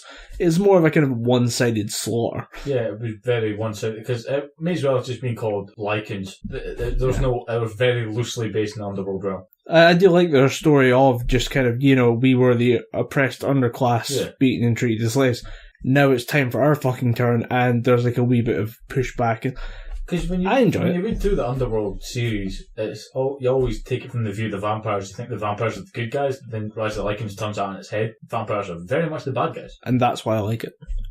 They're racist. I've nothing against the Underworld series. Are you pro-racism, Dom? Calling you out right now. I'm not pro-racism. That would have made for an interesting podcast. It would have, but I'm not a pro-racist. Episode 5, here comes the fucking racist. Here comes the racist. Find out I really hate everything that would be deemed racist. Yeah. Another Underworld film. I'm waiting for the train wreck, I really am. The really bad film. There was Underworld Evolution, Rise of the Lycans. What was the fourth one? Awakening. Awakening, yes. That was good. A lot of people shit on that, unfairly, I think. Yeah, it was really good film. Very enjoyable to see the weird new way that Lycans are in that world. Yeah. And then the idea that humanity was like, hey, there were these guys tearing each other apart in the subway, and it was to do with being fucking werewolves. Excuse me, can we please exterminate these bastards? Yeah. And more Kate Beckinsale in a latex outfit. Never goes amiss in my book. Yeah, can't complain about it. Cannot complain. Refuse to. I utterly refused to. I think that's why I didn't like Rise of the Lycans so much. She wasn't in it. She was in a couple of flashback scenes, that was about it. She was in a couple of flashback scenes, and they deliberately went after someone who looked kind of like her, but slightly different, to show us Victor's daughter. Yeah, to show. I suppose it kind of set up how much he wanted to protect the daughter, and failed, and then had to protect this. Kate Beckinsale's character was Selena.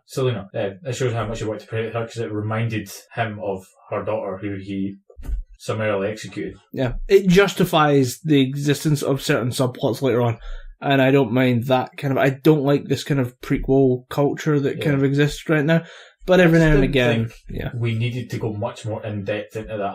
That sequence that they gave us in Underworld 1, where it shows you him opening the kind of moon doors and letting the sunlight flood in on his daughter. That was all that we really needed to see from that, in my opinion. But then they gave you a werewolf siege, so Yeah, that was cool, but I don't think that 5-minute scene needed a full movie about it. I think it was due to the fact that Kate Beckinsale was also heavily pregnant. Yeah. It was kind of like in Spartacus season 1, where they discovered that is it Andrew Whitfield? Andrew Whitfield had leukemia, so they went into the prequel. Sad story there. Yeah, that's a real shame, but I quite enjoyed the later seasons, even with a slightly recast Spartacus. I didn't mind it. But it's the same idea of, we can't do something right now with a major star, let's go back and take a look at something. Well, we've got 90% of the other pieces. Yeah. Because a backstory for Victor, Bill Nighy's Victor, would have been preferable. And they kind of gave us that there. I want to know why he is one of the head vampires. That's the story that I'd like to go into. Yeah, you want why there's those trio of vampires, the female and the two males. The old vampire lord, yeah. Yeah, why are they the vampire lords? What have they done to gain that credit? That's what I'd like to see. I reckon it's more of a direct descendancy thing, based on the whole idea of vampires as a kind of Because there's always that thing in vampire movies where there's it's the bloodline and there's it's the those infected closest. and the almost the chosen, because there's people that have became vampires through some other means other than they've been bitten in the neck. Then there's the people who are descendant or who have been bitten by a vampire and that's who they become. People who are almost natural born vampires. Which sounds like a weird thing to say, but there's that thing of, oh, you were bitten, you're a filthy, hybrid, weird human turned vampire. I'm a natural born vampire. I've always been a vampire. I don't think I've seen that in many movies, but I do get where you're coming from. It's been a couple movies, but there's still something that is not really relevant in Underworld, but there's still kind of bits of it. Yeah, the bloodline vampires thing is a great way for them to just kind of go, this is how Europe used to run, before we kind of really went whole hog in the democracy thing. There used to be this kind of chosen people that would be in charge of everything, and they just were because they were. It's a great exploration of that. So more Underworld movies. It'll be for this next set of movies where we're dealing with Selena after kind of the fall of Lycans and vampires. Yeah, her coven. Would it be a coven? Or, like, the mansion and that, would that be considered a coven of vampires? Yes. Yeah. And they've got the new kind of cast of new vampires that are kind of popping up to try and help her out, which is always kind of interesting and funny to see just different people. I saw one guy, he's been in stuff before, and he shows up in the newest Underworld film. He dies, though. Yeah. So I was ashamed to kind of see him pop up for like 5 minutes, cast the werewolf, and then he's dead. And then, there was somebody else popped up as well. It was Charles Dance's. He's in that. No, he's in Underworld. Oh, right. He pops up in Underworld, the new one, as a coven leader. So he's been getting. He can never not play a position of authority. Yeah, not anymore. I mean, he was doing it before. I mean, before he was on Game of Thrones. For me, he was reading autobiographies, like from the dumbest. We have a weird celebrity culture here in the UK. For those of you who don't know, we put on a pedestal these fucking idiots. From stuff like our version of Jersey Shore, like The Only Way is Essex, Geordie Shore, stuff like that. And he would read extracts from their autobiographies, giving it the full gravitas of Charles Dance. Yeah. And then that was on the Big Fat Quiz of the Year, and you'd have to guess who it was, and some of the stuff they make him read is, it's a real shame that they, I think he's up for it, he's doing it as a laugh, he finds it funny as well, that he's reading about getting his first tramp stamp, and reading it in character. You've never heard anything funnier than, Colin said, Charles Dance giving it the full gravitas, the full weight of his voice and acting experience. You never seen anything funnier than him giving that to Joey Essex's autobiography. Yeah. And Joey Essex, his most famous line is, "Shut up." Shut up. The autobiography. Time I hear that, I want to drop kick the little cunt. We have that weird socialite thing going on with America. Used to have Paris Hilton, and in between albums, Britney Spears was in this thing as well. But then you look at it, well, she is doing some music. It's not great music, but she's kind of talented, maybe. And then they just have Paris Hilton going, I just snort cocaine the whole time, and it was just horrible. My daddy's famous. My dad has money. Because this is going to lead me into a Kim Kardashian, Caitlyn Jenner rant, and I really don't want to do that. So no, I really don't want to do it after seeing all the shit with somebody's boyfriend is a rapper, and he's going between. He had a girlfriend who was a model, and now he is dating one of that mess of Kardashians. I don't know. She was dating fucking hamsters crawling all over it. She was dating the youngest one, who was 17. And now Crystal, fuck knows, she's the one with the lip thing. Have you seen Kyle something? Kylie, the one with the lips challenge. The lip challenge was funny. Sucking on deodorant tins. Yeah, to make the lips pop out. Puff. They were swelling up blood vessels in the lips, and it was resulting in people popping their lips. Yeah, fucking hilarious. But he's dating one of those, and that's apparently worthy of popping up at the top of social media. What just bugs me, I know it's a very. However, Bruce Jenner, Caitlyn Jenner, however you choose to define him or her, he got the Medal of Honor, or he got an award for honor or bravery or something because of his sex change. If we were to get in that, which we're not going to, because it is a whole kit. He probably got it from an LGBT community. No, he got it. He straight up got a bravery award. From what? I don't know what organization. But that's the thing, it was probably an organization to do with LGBT. No, it was just, it wasn't anything to do with anything transgender. It was a regularly recognised award for bravery and honour that he got for being brave and putting himself out there after a sex change. To me, that could have went to somebody who actually done something for that country. But he's done something for I get that he was for thousands of kids who just don't identify correctly with who they might be and need someone to look up to in that capacity of I don't understand what's going on in my life. This person did it and they seem happy. Maybe I can do that. Maybe I can learn from them. And they need that kind of role model figure within that community. Yeah, I understand from that point, the praising that she is now a role model for these kids that are a little bit more messed up. I apologise, messed up is the wrong word. It's people that are a bit more confused about where they are in their everyday life. But I still don't think an award is like the Bravery Award or whatever the official title of it was. I don't think that she deserves it for finally deciding what she wants to be. A lot of people are struggling with this in everyday life. Would they then get the same award for finally getting the courage to go and get their sex change or go and get this procedure? I don't think she deserves it. And that's a very controversial thing to say right now. First of all, I can't wait for this to turn out that she did get it from an LGBT community, in which case she's the perfect example of someone who should be getting this award. If she got it from the LGBT you're going to look like a tit. It doesn't take much. Yeah. It does not take much. But if she got it from the LGBT community, that's fine. But if she got it just straight up from a well-renowned, non-biased, because if you're LGBT, you're biased towards something, a non-biased organisation, it could have went to so many more deserving people than her. Yeah. Fair enough, she stood up for what she believed in, but there's people who do things much braver than that. People who fight for the country. I mean, there was a news story a couple of years back about a guy who fought off several enemy assailants until his gun emptied and then used his rifle stand to beat the living shit out of these people and thus saved his entire troop. That to me reeks more of bravery and honour and fighting for your country and standing up for what you believe in than getting a sex change. But that's the... But you can argue that, the liberties of the country allow you to do that. It's just unheard of. Therefore, it's brave to stand against the status quo and go for that kind of sex change. But it's a really almost political thing. And if it was a bravery award from an LGBT community or something like that, it's going to be very obvious that this was the example of what they want to kind of push forward and make more socially acceptable, because there's nothing wrong with it. Yeah. So I'm not shitting on transgender people. It's just you're a racist, not a horrible person.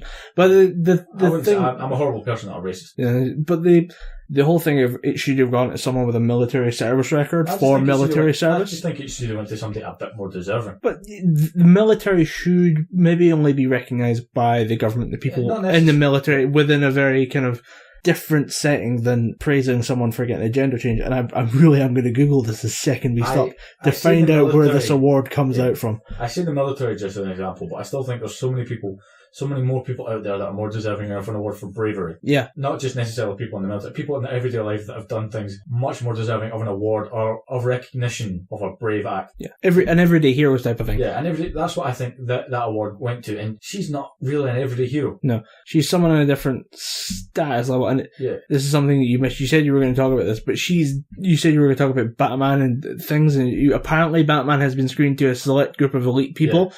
And this is the thing, is she's one of those she's a select elite person of one of those kind of celebrities that are just on a different, they have different connections and stuff and don't operate the same way that we do in an everyday sense. So that's why you might be thinking it's different for her and she maybe doesn't deserve any kind of bravery award for doing something. Yeah. She's already set up and established.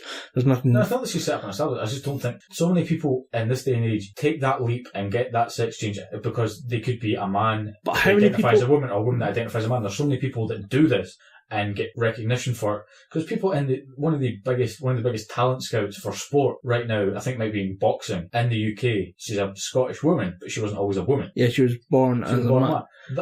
Where's her award? And where's the award for one of the Wachowski brothers who's now a female? Yeah, but no one, I think, has done it so publicly as Caitlyn Jenner. Because the Wachowski brother, who's now the Wachowski sister, I guess, left for a couple of years. We didn't hear from either of them. And then it came back as...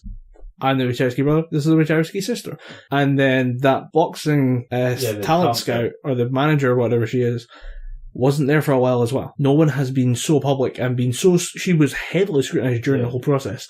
But I think you want to kind of leave it alone and just be like, good for her, but, whatever. Yeah, I recognise achievement where achievement is to be recognised, but I'm going to keep driving this on, but I still don't think she deserved it, and I think we can leave that there, because we didn't want to talk about it, and we have. Yeah, we did. We put our foot right through it while saying we're not going to do it. Let's transition on a different tirade that we're getting another Resident Evil movie in 2017. We're getting the final Resident Evil movie in 2017. It should have been the final Resident Evil movie. When did they start? 5 minutes after the second one. I want the first and second one to exist. The first one was okay because they went for a different thing and it worked. Yeah, because it was Resident Evil 2 was good, but they went for a different thing. And we got the Nemesis as well, which is fun. Yeah, they made Resident Evil 3 happen because in the movie universe they went for the Resident Evil 3 setting, but for the second movie. But in the game timeline, Resident Evil 2 and Resident Evil 3 happen at the exact same time. You just see it in Resident Evil 2, you see it from Claire and Leon's perspective. In Resident Evil 3, you see it from Jill Valentine's perspective. So they happen at the same time, so you can kind of chop and change those two anyway. I did like Resident Evil Apocalypse. Yeah, but the third one, I kind of want the third one to exist as well. So the cut-off line for me is after 3. I can't remember what happened in 3. That's Apocalypse. No, Resident Evil 2 is Apocalypse. Alright. No. Resident Evil 3 is the one with the convoy. Yeah. The one with the... I think that might be Extinction. Extinction, yeah, because it's the... they've got the flamethrower and the crows. Yeah. I thought that was kind of cool. There's a couple of cool shots in there. Because that's where they had the executioner stuff in there as well. Yeah, because at Resident Evil 3D or something like that, they did some nonsense with her. And then 4 was her in like the facility where she's getting cloned constantly. Yeah, with the fucking Wesker. It was the cheesiest budget store version of Wesker we've ever fucking seen. And then number 5 was the just nonsense one at the end, which genuine garbage. No, 4 had clones. 5 had clones. She got put in some kind of weird reality thing where all her friends are alive. Oh yeah, because it was an interesting start because it was basically like a Dawn of the Dead kind of shot-for-shot remake. Yeah, because Rain was alive again. Yeah. She randomly shows up at Alice's door. From the trailer I've seen, I haven't seen anything else apart from it. Who's Rain? Is that... do you remember... I think it was Michelle Rodriguez, yeah, because I'm trying to remember the name. Yeah, she's there, and that's kind of cool. That's like a cool start, but then it just goes like way too far. Yeah, it just gets dumb and very badly done. Yeah. And then they had, and you're just seeing it to watch a real life version of Jill Valentine who looks the way she does in Resident Evil 5. Yeah, she had the suit and the weird kind of the purple thing and the red chest control thing. Yeah, it was just dumb, and I don't want any more. There was skinny Barry Burton and fucking underfed Leon Kennedy. Yeah. Fucking retarded. Everything about that film just needed to stay away and just leave and just shouldn't have been done. But you kind of want to see what happens in number 6. It's kind of like you can't look away from that train wreck. It's the same with the planning another Nightmare on Elm Street remake. I don't know how bad it's going to be, but I want to watch it anyway just to see how it goes. Because I liked the one with Jackie Earle Haley, the one that came out, I think 2007, right? Maybe 2009. Have you seen it? No. All right, I'll shoot you the DVD because it's good. I like it. It's the guy from Watchmen who played Rorschach. Yeah, I know who Jackie Earle Haley is. He's playing Freddy Krueger. I think he does it pretty good. He doesn't play as funny as Robert Englund. Yeah, but he plays it very well, I think. I did hear that he did. He was good, and everything else around it was shit. Yeah, it was pretty much because they had the girl that played Ruby in Supernatural, her first incarnation, the blonde one. Right. I think her name might be Katie Cassidy playing the main character, and it didn't really work. Freddy Krueger was the best part of that film, and I think that's how it should have went. Mm-hmm. But I still think there should be more of an emphasis on the main character. Yeah, but then it's kind of like asking, who are you showing up to that film to watch? Yeah. Are you showing up to the Nightmare on Elm Street reboot to see the story of the people who aren't going to make it? Or are you showing up to see Freddy Krueger show up and fuck with people? Yeah, because that's what all those films are about. Yeah. Seeing Johnny Depp getting skewered through the chest and pulled through his own bed and a fountain of blood spewing up from where it used to be. And I think 99% of people, myself included, are showing up to watch Freddy Krueger fuck with people. I think that's where they kind of went wrong. Because as much as I liked his performance, part of Freddy is just how over the top and kind of cheesy he gets. Yeah, he's a thing of nightmares. The brain is so illogical, it becomes ridiculous. Yeah. I mean, at one point in one of the sequels, I think it's The Dream Child. Probably. There is a school bus balancing on like one of those like rock formations. It's kind of it's like a giant stalactite, but it's flat. It's like it was a mountain, and then the wind eroded it. Yeah, it's just a complete point. I think it might be called an erect. Yeah. Just the mountain comes to a complete point because it's been eroded. Yeah, and it's like there's like a bus hanging on one of those, and Freddy's just like a huge monster in the sky. Lightning's cracking everywhere. It's complete bullshit, but it's funny to watch. Yeah, what was the one? I'm pretty sure at some point Freddy dances, maybe 4 or 5. He starts randomly dancing. There's a Batman 66 dance number. I'm sure I've seen there's a bit where he raps as well. That's it. He raps. He doesn't dance. He fucking raps. Yeah. I've fucking seen that. I was pissing myself. Yeah. It's a weird series, and it's because it's based on the dreams, it is allowed to be weird. It can go in any direction it wants. So getting the right director there and saying, have fun, have these toys, here's the money, go nuts, could result in a very good film. At least it'll result in an interesting film. I think all hinges on, not obviously the director, pivotal part of the story. I think it all depends on who they cast as Kruger. I wonder who's more important. I think it's the director, because a decent actor can put in a good performance, tweaked by a director and then edited correctly. But I think if you have a great actor playing Freddy and then a complete idiot behind the camera, who's responsible for that? That's true. I say the director's more important, and you can get somebody who's competent. You want a big name or as good an actor as possible. But who do you cast? That's where it becomes... That'd be something, because you don't want an A-lister to play Freddy Krueger. That was the whole point about Robert Englund. He was not an A-lister. Yeah. He'd been in other TV shows and a couple of other appearances, but he was relatively unknown at the time of Freddy Krueger. Yeah. You don't want Chris Pratt playing Freddy Krueger. You don't want like your Chris Pines or your Ryan Reynolds playing Freddy Krueger. You kind of want The Rock just to see how big that sweater can be. Yeah, just how the green and red sweater just kind of is like half the screen. But it'd be pretty cool to see something like Peter Dinklage in there. Because it's a weird phobia, midgets anyway. That's very un-PC. People with dwarfism is a weird phobia anyway. My mum is terrified of small people. Imagine Peter Dinklage playing Freddy Krueger. I think it'd be brilliant. I think he'd do something really cool with it. Have him pop in as like a cameo, like he realised like, hey wait, are you afraid of small people? Great! Snap his fingers and then suddenly he's Peter Dinklage going, ugh, are you afraid yet, kid? And then it just kind of cuts back to, regular Freddy Krueger laughing at somebody who's afraid of short people. That'd be pretty cool. But who do you cast? Yeah.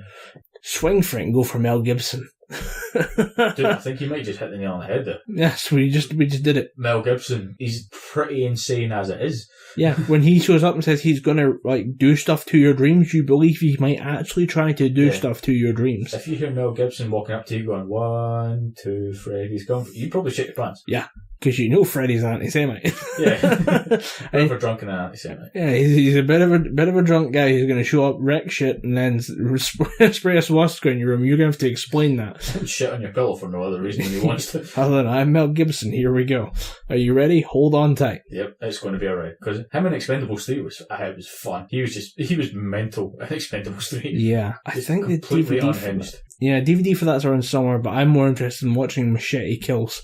To try it's on my Netflix queue. Yeah, like his character from the Expendables 3. Imagine if that guy was the basis of a Saturday morning cartoon. There you have it. There's Machete Kills. I still have the first one to watch as well. Yeah, you do. I have it on DVD. Among various other DVDs I still need to watch. Embrace your non-existent Latin heritage and enjoy Machete. You would imagine Danny Trejo's got to be funny as hell to go for a drink. I can't remember something about him. Well, I doubt he'd go for a drink because he's a recovering drug addict, so... Yeah. It's kind of part and parcel of the rehab thing that you don't drink. I can't remember what his thing was. Yeah, but he's a man with a very troubled past, very interesting person. You would kind of like to go for a drink with him, especially just to hear random Hollywood gossip from someone who grew up outside of the Hollywood scene. Yeah. Just like a real person's perspective on the Hollywood thing. But yeah. I'm looking at it now, thinking about trying to cast Freddy other than Mel Gibson. I think you go for a comedy actor. What comedy actors are out there though that you could cast? Running a list. I for some reason want to see Stephen Colbert do it for like 5 minutes as like another he becomes Peter Dinklage, then he becomes Colbert or something like that. Just for like a 5 minute just weird mind bending experience. But I think you could go for a comedy actor, try and get them to do the lines right, and then bring that like kind of sinister nature and the comedy to it. Yeah, he's not an action character, so it doesn't need to be somebody who's ripped. It could be somebody who's just funny. Yeah, I think Freddy works when he's not huge and bulky, because he's not a huge bulky character. He's just a skinny guy with a weird melted face and a claw. He looks best when he's not overly threatening. Yeah, but he's still threatening enough because he's got giant hand blades. You look at him and think, he's threatening because I don't know what he can do. Whereas if you look at somebody who's huge and you go, yeah, he's probably going to break my arm and smash my face in. He's probably going to crack my spine over his knee. But yeah, that weird skinny guy who keeps tapping his giant metal talon fingers on the wall, I don't know what... I'm now going to sit and watch Nightmare on Elm Street movies all night and then go to work. What was the dude that played Sheldon? Talking about skinny dudes that could just click their fingers and go mental. Oh, yeah. He's doing other stuff now. He's doing a play... he was in a Pixar movie, so you got to imagine he's just living it up with his millions. Yeah, well, Pixar films never do bad. Yeah, but he's doing a play that's all about it was about God, and it was getting a lot of shit from pro-Christian groups because it was a direct kind of we don't care about God. Here's a play about it. It was not the Book of Mormon, was it? No, it was something else, because that's doing one. I think that's finished its run, and now they're doing other stuff that's kind of inspired by that. And I think it's to do about like the gospel and the word of God, and how like it's. I think it's just Jim Parsons. That's who it is. Jim Parsons would make an interesting Freddy Krueger. I think you'd have to be willing to let him just run with it though. Yeah. And just somebody who just, because he tries to be funny. Get him there for the acting talent and say, look, and the poster say, this is not the Big Bang Theory, it's not going to be the same thing. Yeah. You hate that show. I can't stand it. I can tolerate it. I'm starting to hate it more and more. It's forced geek humour in a place where you don't really need to force it. Yeah. It's best personified with the episode that I've watched where Sheldon phones up the police to complain about a World of Warcraft hack. You took everything that I have. If this isn't a crime, I don't know what is. You don't know pain. I've had to say goodbye to 11 Doctor Who's. It's very forced. Yeah. There's fun. DVDs are right behind you. I know, I feel them staring at me now. I don't think I could hand it to you and say, no, just give it a go. Because I will try that with most things. This is one I'm just know you're not going to budge on. No. I will not change my stance on that whatsoever. No, I got a collection of DVDs back, so I might get a chance to look at some really bad horror movies with Piranha 3D. Oh, jeez. Yeah, it's going to get bad. Is that Piranha 3D that later becomes Piranha 3 Double D? 3 Double D is the sequel. Is it the ones with Christopher Lloyd and Ving Rhames? He's in both films, actually. Ving Rhames is in both films, because the second one is the great line of, bring me my legs, and it's just shotguns that he puts on his legs and blows away piranhas with. And it's annoying because he's shooting piranhas, but he's only hitting one of them with a shotgun. Like, how about that's the point of the shotgun, is to hit like 12 things at once. Yeah. And he says, bring me my legs, slaps on a shotgun and blows one fish out of the air, which is impressive. That's not bad. Yeah, but But can you take a chainsaw to a shark mid-air and go through the shark? No, and that's why we need to sit down with a lot of alcohol and watch Sharknado. I don't drink anymore, so I'll have to figure out something else. Crack cocaine! Might make the movie better. Yeah, we don't understand what's going on. The whole room's spinning and we just feel fantastic. Is the shark on me? I feel like it's on me. Yeah. It's touching me. And you look down, it's a puppy. And you're like, land shark, can run out of the room. Just throw my own dog away. Get away from me. Yeah. I'd looked to see some bad films, but I think Piranha 3D had enough production value to kind of like ease me into it.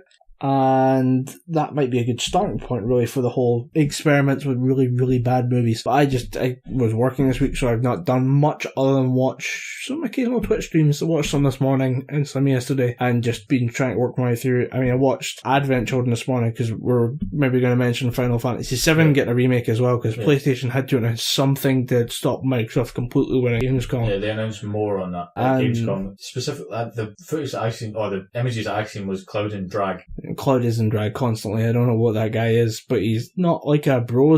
Yeah, he can lift a sword probably the size of a skyscraper that most dudes would struggle to lift, but this anorexic looking blonde spiky dude is going to pick it up with one hand. Yeah, I was watching Advent Children because the director of Advent Children movie is the director of the next game, who says he's going to stylistically make it look like that, like graphics wise it should be as good as that. Having watched it this morning before we started, not bad. It is very dated because CGI ages horribly. Yeah. Like really, really badly. You can go back and watch stuff from a couple of years ago. I thought this was good. Like you feel dirty having admitted you thought this was good. But Cloud's animations look decent, so I'm not a fan of Final Fantasy VII. It depends how they structure the game. If I'm going to have to sit there for 60 fucking hours to play it, probably not going to play it. That is a very long game. Yeah. Because I think the first disc is about 10, maybe 15 hours. Then there's 3 discs, so you're talking about at least 45 hours. But the story of Advent Children was a mess for me, and I don't think it was well written, and it also follows on from the 7 game, which it looks kind of like I like what I grabbed of the 7 storyline from the Advent Children, like the kind of, we had to do this thing, and it sounds kind of cool. I like that idea of what they had to do in this, from what I understand of what they did in the story. So this might be a chance for me to go back and revisit it. I'm not versed in any way, shape or form in the Final Fantasy VII story. I didn't play the game, apart from maybe I played Crisis Core, which is the PSP game where you play as Cloud's mentor. Guile Street Fighter. Zack Fair is his name. He doesn't get the Buster Sword, he inherits the Buster Sword from his mentor, who is involved with Sephiroth and other members, because Sephiroth, there was other Genova children, but Sephiroth was the only one to survive, because he went a bit insane and killed them all because he thought he had the closest connection to Genova. A whole other mess of things happens in Crisis Core. Zack dies, the Buster Sword gets passed down to Cloud and finds out that he has Genova cells as well, and he continues on the fight, blah blah blah. Final Fantasy 7 happens, and we get to Advent Children where Sephiroth has been killed by Cloud, but there are people who trying to revive him. Clones of Sephiroth, or kind of larval stages of Sephiroth is how they're portrayed. Yeah. One of them in particular, can't remember his name, he has the dual katana sword, or the katana with two blades. Yeah. He's meant to be the larval stage of Sephiroth, but they need the Genova cells to resurrect him. Yeah. This is the thing is, I watched this movie 3 hours ago and I can't remember any of the names except for the people who I thought sounded like people that I knew, and went and started Googling them on IMDb and was like, wait, they weren't actually voiced by, because there's one character who sounds like somebody doing an Alucard impersonation from the Hellsing series, and one guy who sounds kind of like a Goku, not quite Goku, but somebody sounds like a bit like Piccolo actually, and another scene, and there's just bits and pieces, and none of it involves Funimation, so none of it's the people I know. So I'm like, oh, where's Chris Sabat? Oh, he isn't there. Oh, I only know one of the voice actors, and that was Quentin Flynn, because he voices Raiden in Metal Gear Rising. Right. The voice I recognise. They had somebody in there, and I was looking at it. I was surprised to see that she was in some really bad 90s sitcoms, and I'm like, surprised that nobody lost their shit about that. Nobody Rachel Bloom or something. Yeah, for Tifa's voice, and nobody was like, I can't believe you got her voice. It seemed to do perfectly well. So this is the thing with these voice actors, you don't need to do much to make them good. Because Cloud's voice, if you just sound angsty and like you hate the world and you've been through some shit, you'll probably nail Cloud's voice pretty well. Yeah, for some of them. He doesn't talk much anyway. So. But some characters require ridiculous, the correct voice. Alucard from Hellsing with the wrong voice would sound completely stupid. Yeah. That voice, pretty damn perfect. Yeah, Crispin Freeman, who voiced Alucard, he got it right. Yeah. Because vampires work if you give them a bit of a kind of noble voice. Yeah. Like a kind of British Lord type voice, that's when they work. In my opinion, that's when they work. And he did that with like hidden savagery, and it was all really fun to listen to. So, yeah, but with Final Fantasy VII Advent Children, I was watching it and going, it's alright. It's aged badly, but I'll put up with Advent it. Children Complete updates the graphics a hell of a lot, and they add in a couple of extra story elements, including blood. So when you see Cloud and Sephiroth fighting at the end, the fight's about 5 minutes longer, and every time Cloud hits Sephiroth with his sword, he spews blood. Same with Sephiroth to Cloud. Because there's a lot of times where people are getting hit, or like it's quite obvious somebody's just been hit, and there's nothing. So I don't expect blood and everything, because sometimes like your rating goes up ridiculously, and with this they didn't want a heavy rating. But you look at it and think, well, at least put a cut on someone. But yeah, if they did, like, I guess battle damage, what you got. Like, facial scars would have been nice, like a few bruises. I'd be more interested in that movie, seeing that completely. If it's been remastered and given bloodshed, I'd probably watch it. Advent Children Complete, you'll probably get it online, or you can get the Blu-ray for pennies online. Yeah, it's one of those things that I don't imagine well. I probably did a lot better than Ghosts Awakening, Final Fantasy, that other one. Oh, Spirits Within. Spirits Within. Yeah, there. Yeah, a lot of people didn't like that film. I liked it. I didn't mind it. It looked like that the Linkin Park video for Points of Authority. Yeah, that's why I watched it. I thought it was right out further. Yeah, that's why I watched it. It looked like a Linkin Park video, and I didn't mind it because I'm not a fan of Final Fantasy. I took it for what it was, watched and all. I enjoyed it. It's not bad. I'm gonna maybe try and look into it if they're remastering it, or if I can get some decent copies of the game that I can sit and play. The question is, am I going to have to pump 60 hours of gameplay into something I might not enjoy? I'm not quite willing to do that. Yeah, it's a lengthy game. Side quests and all, you're probably talking about 60 to 80 hours. Shit. Because there's a lot of games that I have. Being a huge RPG fan, there's a lot of games that I have that I just haven't completed right now. Like the Persona series, I have Persona Q, Shadows of the Labyrinth for the 3DS, which is a 200-hour plus RPG. Haven't even started it yet because I don't have enough time to sink that amount of, or to give to a 200-hour RPG. Yeah, and you're about to go back to college, so... Yeah, I don't have enough time to do it. And like Monster Hunter, I barely scratched the surface of that because it goes low rank, high rank, then G rank. High rank is pretty lengthy, offline, then you go into the online quest. I don't have enough time to go through all of it, so I just casually hunt every so often. Then you've got other games like Xenoblade Chronicles. I want to replay that before Xenoblade Chronicles X comes out. Right. That's a 300-hour RPG. I do not have enough time to go into any detail on these games. Is that something they put on the box? Yeah. Like 200, like it's your selling point of you will sit down and play this for 200 hours. Yeah. To get everything in this game, you'll have to sink a minimum of 200 hours in. But to get everything in the game, though, I mean, to complete the experience... To complete the game, you're talking about maybe 40, 60 hours. Yeah, but for a completionist or a fan, it would be a 200, 300-hour game. No, they peg it as, they depict it as it's 200 hours worth of content. Right. In the game. But yeah, that's on the box. On the box is 200 hours of content. And then it's like, oh, but you can do it in 40. Yeah, that's fine. That I could understand. Yeah, but even at that, I wouldn't say I'm a completionist, but I like getting the cool extra things in the game. Yeah. Because the extra things in the game, they more often than not tell you about a sequel. Right. And I like going through and getting these little things, which is why in games like Xenoblade, I also like getting all their abilities, and you can get extra skill trees and extra attacks in the game, but you have to do quests to get, because you get all your skills through books. You buy the book, you study the book, you use the book, and you can then level it up. But to do that, you need to go through a whole mess of quests. And to do that for every single character that you have, even though there's only about 8 characters in the game, it's still a very lengthy process. Yeah, see, I'm a Dark Souls fan. I played those games till my dick fell off. I would say I can get hundreds of hours of content out of that from me playing it. Don't even count Twitch streams that I watch. The actual game could be completed reasonably within about 20 to 30 hours. We have a mutual friend who could probably do it in 2 hours. You can go... yeah, I've seen some runs go faster than that, and yeah. But yeah. 2 hours, I've seen some monstrously good speedruns without glitches, and yeah, I'm watching someone race through that game 69 times. Someone started it and said, I'm going to get 69, so I went, I'll race you, and started playing catch-up. And it's amazing how yeah, deep into that game you can go if you memorise each little bit. Yeah. Because it's just, if you know what's going to happen here, and here, you can just race through that game, because you go, oh, I'm going to stab this goblin, it pops out here, I'm going to kill this skeleton here, oh, frost giant, I'll hit it with a greater lightning bolt. Nailed it. Yeah, there's a name for it, but I couldn't remember. Yeah, the Sun Spear. Sunspear, The Sun Spear is brutal, and it's a great way of like watching somebody play, but somebody's found out that the scaling kind of stops going up, because the New Game Plus difficulty goes up, and it goes up to New Game Plus whatever. They're racing for New Game Plus 69. They're playing at Soul Level 1, which is no upgrade. You just play through with your starting character and whatever equipment you pick up along the way. The scaling, like, it stops getting more difficult after New Game 7. So he's played New Game 1 through 7, and then played 7 about another 23 times. I thought it scaled all the way up to about New Game Plus. If you keep leveling up, yes. But right. if you stay at Soul Level 1, it can't get any more difficult.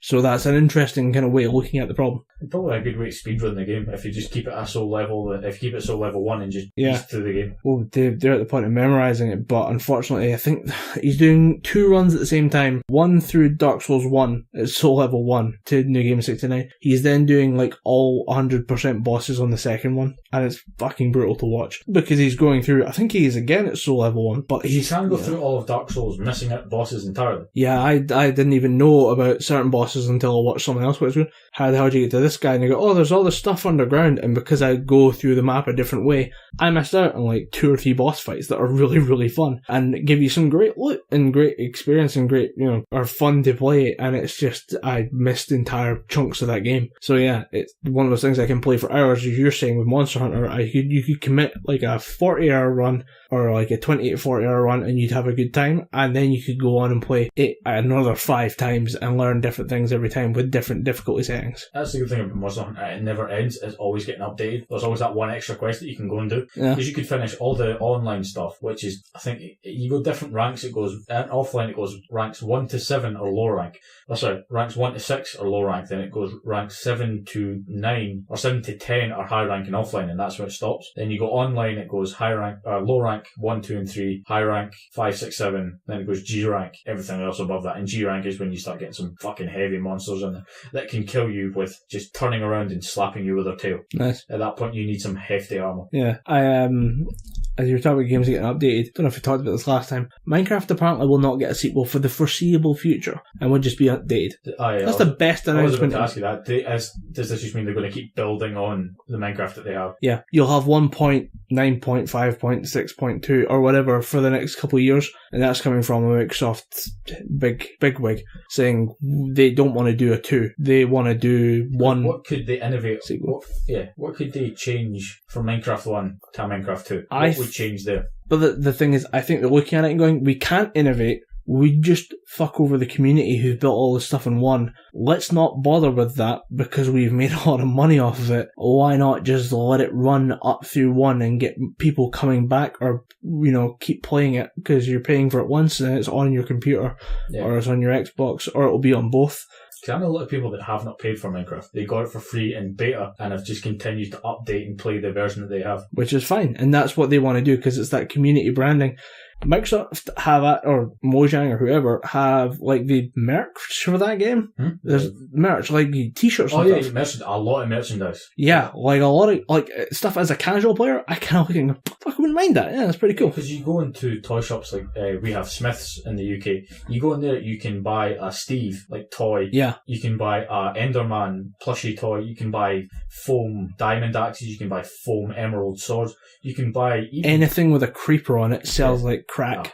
Creeper pop figures sell like fucking hotcake. Yeah. And you can buy like LARP items for Minecraft. Yeah, there's a lot of stuff there, and it looks like it's stuff I get. I understand. I'm like, okay, I understand why you guys like that. It's pretty interesting, and it's just weird to see it being. It's like an interesting money model of you can have it for free, no worries. Do you want to get the store? Yeah, there's a lot of stuff there you could, and it's for everything. There's like beer bottle openers, like 4 different types of Minecraft beer bottle openers. It's interesting, but yeah, it's even Minecraft Lego's coming soon. Which, to be honest, I'm surprised it didn't happen sooner. Yeah. Minecraft is essentially just virtual Lego. Why not make it real Lego? Yeah. Of course you can't, fight an Enderman or go and fight the Ender Dragon, but you can still make these cool things like you could in Minecraft, just with real physical Lego. Yeah, it's an interesting thing. I've been playing it a little bit and don't want to go way too much into it because we're hitting a 2-hour mark now. Depending on you talk about Batman, damn it. Depending on editing, because we had a slight technical interruption, hopefully I get to skip over it, where somebody started cutting grass. Yeah. So we took a quick Call of Duty break and discovered that we're both terrible at Call of Duty. Used the big guns and spray in the general direction is how I do. Yeah, and one of us ended up with an even KD and one of us did not. Yeah, I got 0 kills to about 22 deaths, which was pretty cool. No, you're only 10. It's okay. I thought it was about 22. No, that was just looking at the all-time like high score, like somebody killing 22 people without dying on that profile, which is terrifying. But yeah, we had like a quick break, and we're now looking at a 2-hour episode. So hopefully you guys enjoy that. But you want to talk Batman? Yes, very good news. It made me feel very positive about Batman vs Superman. They had a screening of not quite the final cut of the film. They're going to tweak it a bit more for its release next year, but this is almost near the final cut of the film. They had a preview, or they had a screening for certain Warner Brothers executives, the cast and crew of the film, and certain other people were allowed into this. At the end of the film, there was a standing ovation. People went nuts for this film. They said that Ben Affleck was the definitive Batman, and on the back of this film, he is going to be portraying Batman for potentially the next 10 years. He's got a new 3-year film deal for three more standalone Batman films, and I think they're going to make him the Iron Man of the Justice League, where everything is going to centre around him. Right. Which I think is the easiest way to do it, because Batman's most people's way into comics anyway, most people's way into DC. Why not have him be the centre of this new DC cinematic universe? And they can just transplant Iron Man and put Batman in play. They're pretty much a couple dead parents, and it's the same thing. Although you never really meet Iron Man's mother, but you can tell that his dad was more business focused and didn't really have enough time for him, whereas Bruce Wayne came from a kind of loving background. That's why he felt the need to go out and stop criminals, because he worshipped his parents. He wanted to follow in his father's footsteps, take over Wayne Enterprises, whereas Tony Stark, his dad didn't really pay much attention to him. He only wanted to save himself almost by becoming Iron Man. He's seen that his weapons were hurting people or being stolen. Then he thought, I'm going to use my technology. I'm going to destroy their version of my weaponry. I'm going to stop making weapons. But in doing so, we get things like Ultron and shit goes tits up. Yeah, but people who are...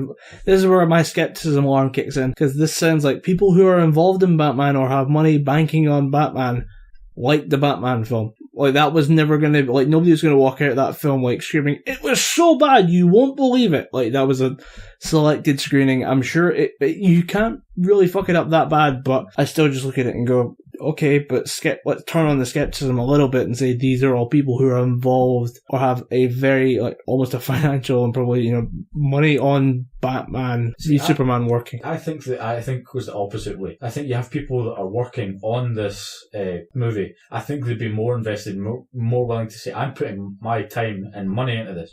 I want to see this being absolutely perfect. So I think from that view, they'd be more critical of it. But all that criticism is going to go back on notes to the editor and director and say, we were watching it, this seemed a little weird, what's happening with this scene like that, like CGI doesn't look quite great, how are you touching that up? That will all go back through private filters, but the public face of that is going to be, it was the best film ever, you can't believe your eyes, you're going to just jizz in the seat. So yeah, I don't imagine they'll fuck this up, because there's a lot riding on this idea of Batman v Superman. It's the start of their Avengers. They want to get it right, and if it goes wrong, 10, 15, 20 years of planning for that, like 5 years that have happened happened before and then 15 years in the future, fucked. They need this to land. Yeah, they need this to be perfect. So, yeah. I don't think they could do what Fantastic Four are doing, because even though Fantastic Four was shit, they're still going ahead with Fantastic Four 2. Wow. Because, like I've said previously, Marvel cannot afford any step in any of their plans to fail. So even though Josh Trank, who was the director of Fantastic Four, pointed out that it was not his fault that it sucked, he's still willing to direct Fantastic Four 2. How do you expect to get that job back? Yeah, because I don't know if you've seen his tweet, or through any form of social media. He put up a tweet saying, "This was not my version of the film. If we got the film that I wanted to see, it'd be much more positive reviews. I think if any member of Marvel's executive board reads it, they would say, no, we are not having this guy back in directing any of our movies. This guy completely dropped the ball and then blamed it on everyone else but himself." Have Marvel reacted to that in public? Not in public, but you got to imagine he's getting a few very quick phone calls. Yeah, he's been probably very chastised otherwise. That's a pretty weird statement to make. Yeah, this is totally, you guys fucked me over, but whenever you want to have me back for the next one, yeah, sure, go for it. I still find it stupid that they're even going ahead with the Fantastic Four 2. Because if the first one didn't work, it's like building a house on shaky foundations. If the foundations are shit, the upper levels are going to be shit. If the first movie sucked, because it got a 9% on Rotten Tomatoes, they tend to be fairly accurate with their reviews. Right. Well, they're a meta one, aren't they? Yeah, they're more... Are they not a Metacritic in some way? Like, did they not just... they just take the values of other reviewers and combine them together and do their own review at the same time? No, Metacritic's its own different thing. Metacritic's its own thing. I thought Rotten Tomatoes was also a Metacritic. Rotten Tomatoes, they have their own in-house critics. Right. But then they take a lot from users. Or they'll do like their one and then public opinion at the side. They'll have user review, and it'll be usually a bit higher than the site review. Because site review will be about 9%. User review will be about 12%. Right. Excuse me. And it's usually different, and not by much, but there's still a couple of percent between the two. Because then you get sites like Metacritic who are all just, they piece together different things. It's just raw data for them. But that's, I don't know how you base... I mean, let's be honest. If we're using the house metaphor, this is the first story. The foundations of the comic book, I think the foundations are pretty bad. I don't see that as being a great series of movies, potentially. You can have some interesting characters working there. I just don't... I mean, the Fantastic Four seem quite limited. You need a specific scenario where those four people can be great at what they do. Or, there's some scenarios where one or two of those guys would work very well. But there's four main characters in a movie, plus a villain. Yeah, it's a lot of people to manage. It's spread thin over a 90-minute movie because they're not getting a full 2.5 hours. They're not getting a bigger movie.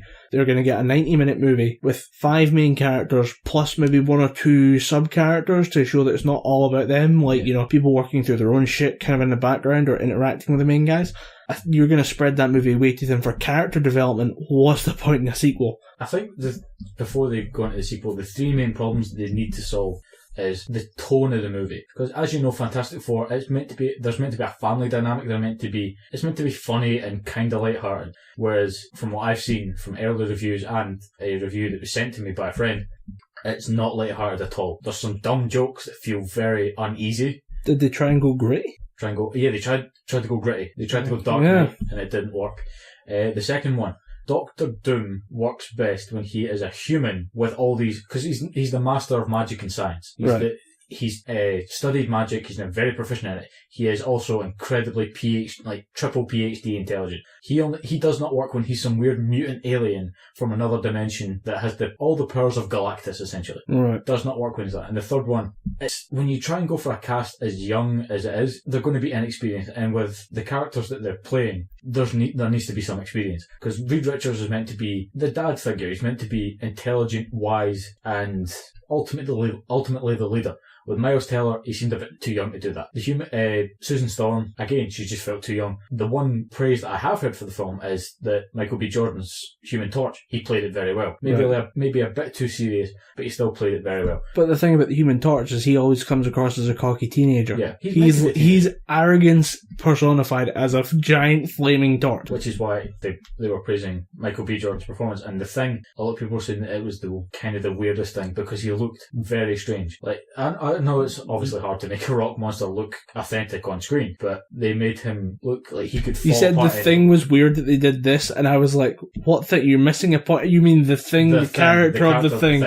I like totally blanked there and missed the gap. I was like, what the fuck are you talking about? The character of the Thing, they made him look like he could fall apart anymore. It didn't look like he was the rock was bonded. It looked like it was attached loosely to him. It's like if he shook his arm could fall off, and he'd have to recombine it. It's like that monster in the Thor: The Dark World, where they're having that big battle at the start of it in Asgard, and the Asgardians are trying to control like a war, and one of the a rock monster sets forward, and Thor hits it, and it scatters into pebbles. And it was just it's a character from World War Hulk. Yeah. That race is from World War Hulk. Appear in there. They're pretty cool. But yeah, I did see it. And look, he did seem like there was gaps there, and I thought it was kind of strange. But because he's meant to be just one solid massive rock, but instead they've went for something completely different. Where I just don't think it really works. They didn't iron out all those issues before they even think about making a sequel. Yeah, I just didn't see it looking too great. When I thought it was all to do with it was the shots they'd used in the trailer, kind of backlighting, and it was just something wasn't working. It's a shame to hear that it doesn't quite pan out over the whole show. But yeah, it's a strange movie that I don't have that much interest in, but you like to think eventually they'll nail at least one of these non-Marvel Marvel movies. Yeah, because I think if they wanted to do a true comic book Avengers universe, they would need Reed Richards, they would need the Thing. Sue Storm, you don't really need her, but it'd be nice to have her there. And the Human Torch, in one of the Avengers stories, he dies. It's a pretty big plot point to that. They need to have it'd be nice to have the Fantastic Four present in Civil War, but obviously that's not going to happen because Civil War is almost finished filming. It's getting ready to be cut and made for, probably see a trailer for that pretty soon, like a full length, 3-4 minute trailer for that coming out soon. It would be nice to see more of those Marvel characters in there, but until then, we just need to nail down a certain formula for these movies. Because Marvel can't jump between their cinematic universe, the Marvel Studios cinematic universe, and Sony's. Because they need to focus their attention elsewhere. I think they have enough people, enough wisdom to do it, but they just need to it'd be better if all the horses were in Marvel stable at this point, but I don't, other than Reed Richards being one of the people who sends the Hulk off into space afterwards, I don't really think does he do much during the Civil War? He forms the Illuminati, which kind of helps stop the Civil War. Right. I think he helps stop the Civil War. I've not read the books in a while, but he's a pivotal character in the Avengers universe. But as a superhero, he's fucking pointless. He's stretchy. Who gives a shit? But like they're doing with the Inhumans and the X-Men, because the X-Men are owned by Sony, they're not going to continue writing any stories for them in Marvel or at Marvel because they can't use that in their movie universe. Right. Then the Uncanny X-Men have now become the Uncanny Inhumans, so that any feature stories that are written by the writers of the Uncanny Inhumans can be used in the Marvel Studios movies. Right. So they've kind of taken them out. And I'm happy for the Sony guys to keep doing the X-Men films, because I've had no problems with any of them, except maybe Origins Wolverine. 3.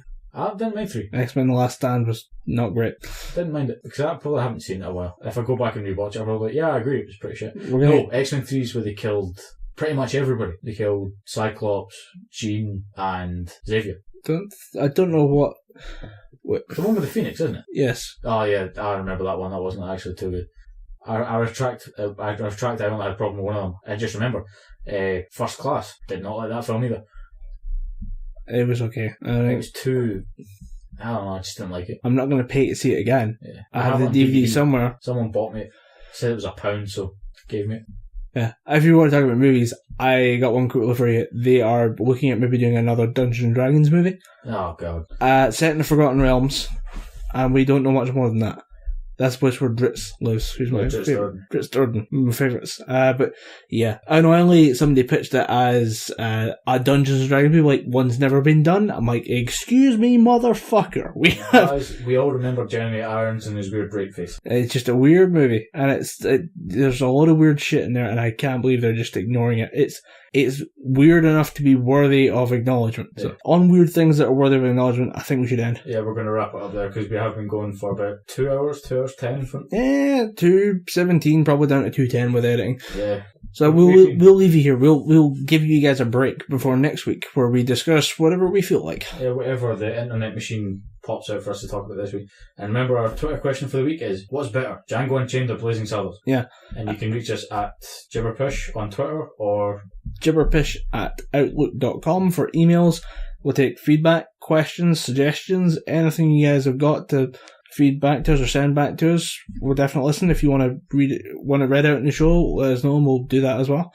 So and yeah, we've now switched recordings. We're now recording on Tuesday, so it's going to be flipping back and forward. The next couple of weeks are going to be Mondays and Tuesdays, is due to circumstances that are kind of beyond our control. So we will, as long as you get to us on American Sunday midnight. Yeah, if you send feedback any day, say Friday, Saturday after you've listened to this episode, we will read it out on the show. If you send us any feedback after that, it will be read out on the following week's show. Yeah, when we will check emails just before we start recording, which is normally about 1 o'clock on the Monday or the Tuesday. So we'll just read them out just before we will sit down and do the show. We have no problem with doing that. So just, if you can get them in, we'll read them out. Yeah, we're more than happy to read them out. Yeah, with some very good feedback and very good critical responses. As we're on iTunes, you can actually review us on iTunes as well. Yeah, like and comment. It helps us gain more feedback on the show. Yeah, anything you can send us feedback is definitely appreciated. So yeah, I think we've spoken enough. We've talked enough Gibberpish. I've been Dom Anderson. And I've been Colin Graham. And we didn't introduce ourselves at the start of the show. Did not. But we've been talking Gibberpish for the last little while, so thanks very much, and see you guys next time. And see you guys next time. And see you guys next time. And see you guys next time. And see you guys next time. And see you guys next time. And see you guys next time. And see you guys next time. And see you guys next time. And see you guys next time. And see you guys next time. And see you guys next time. And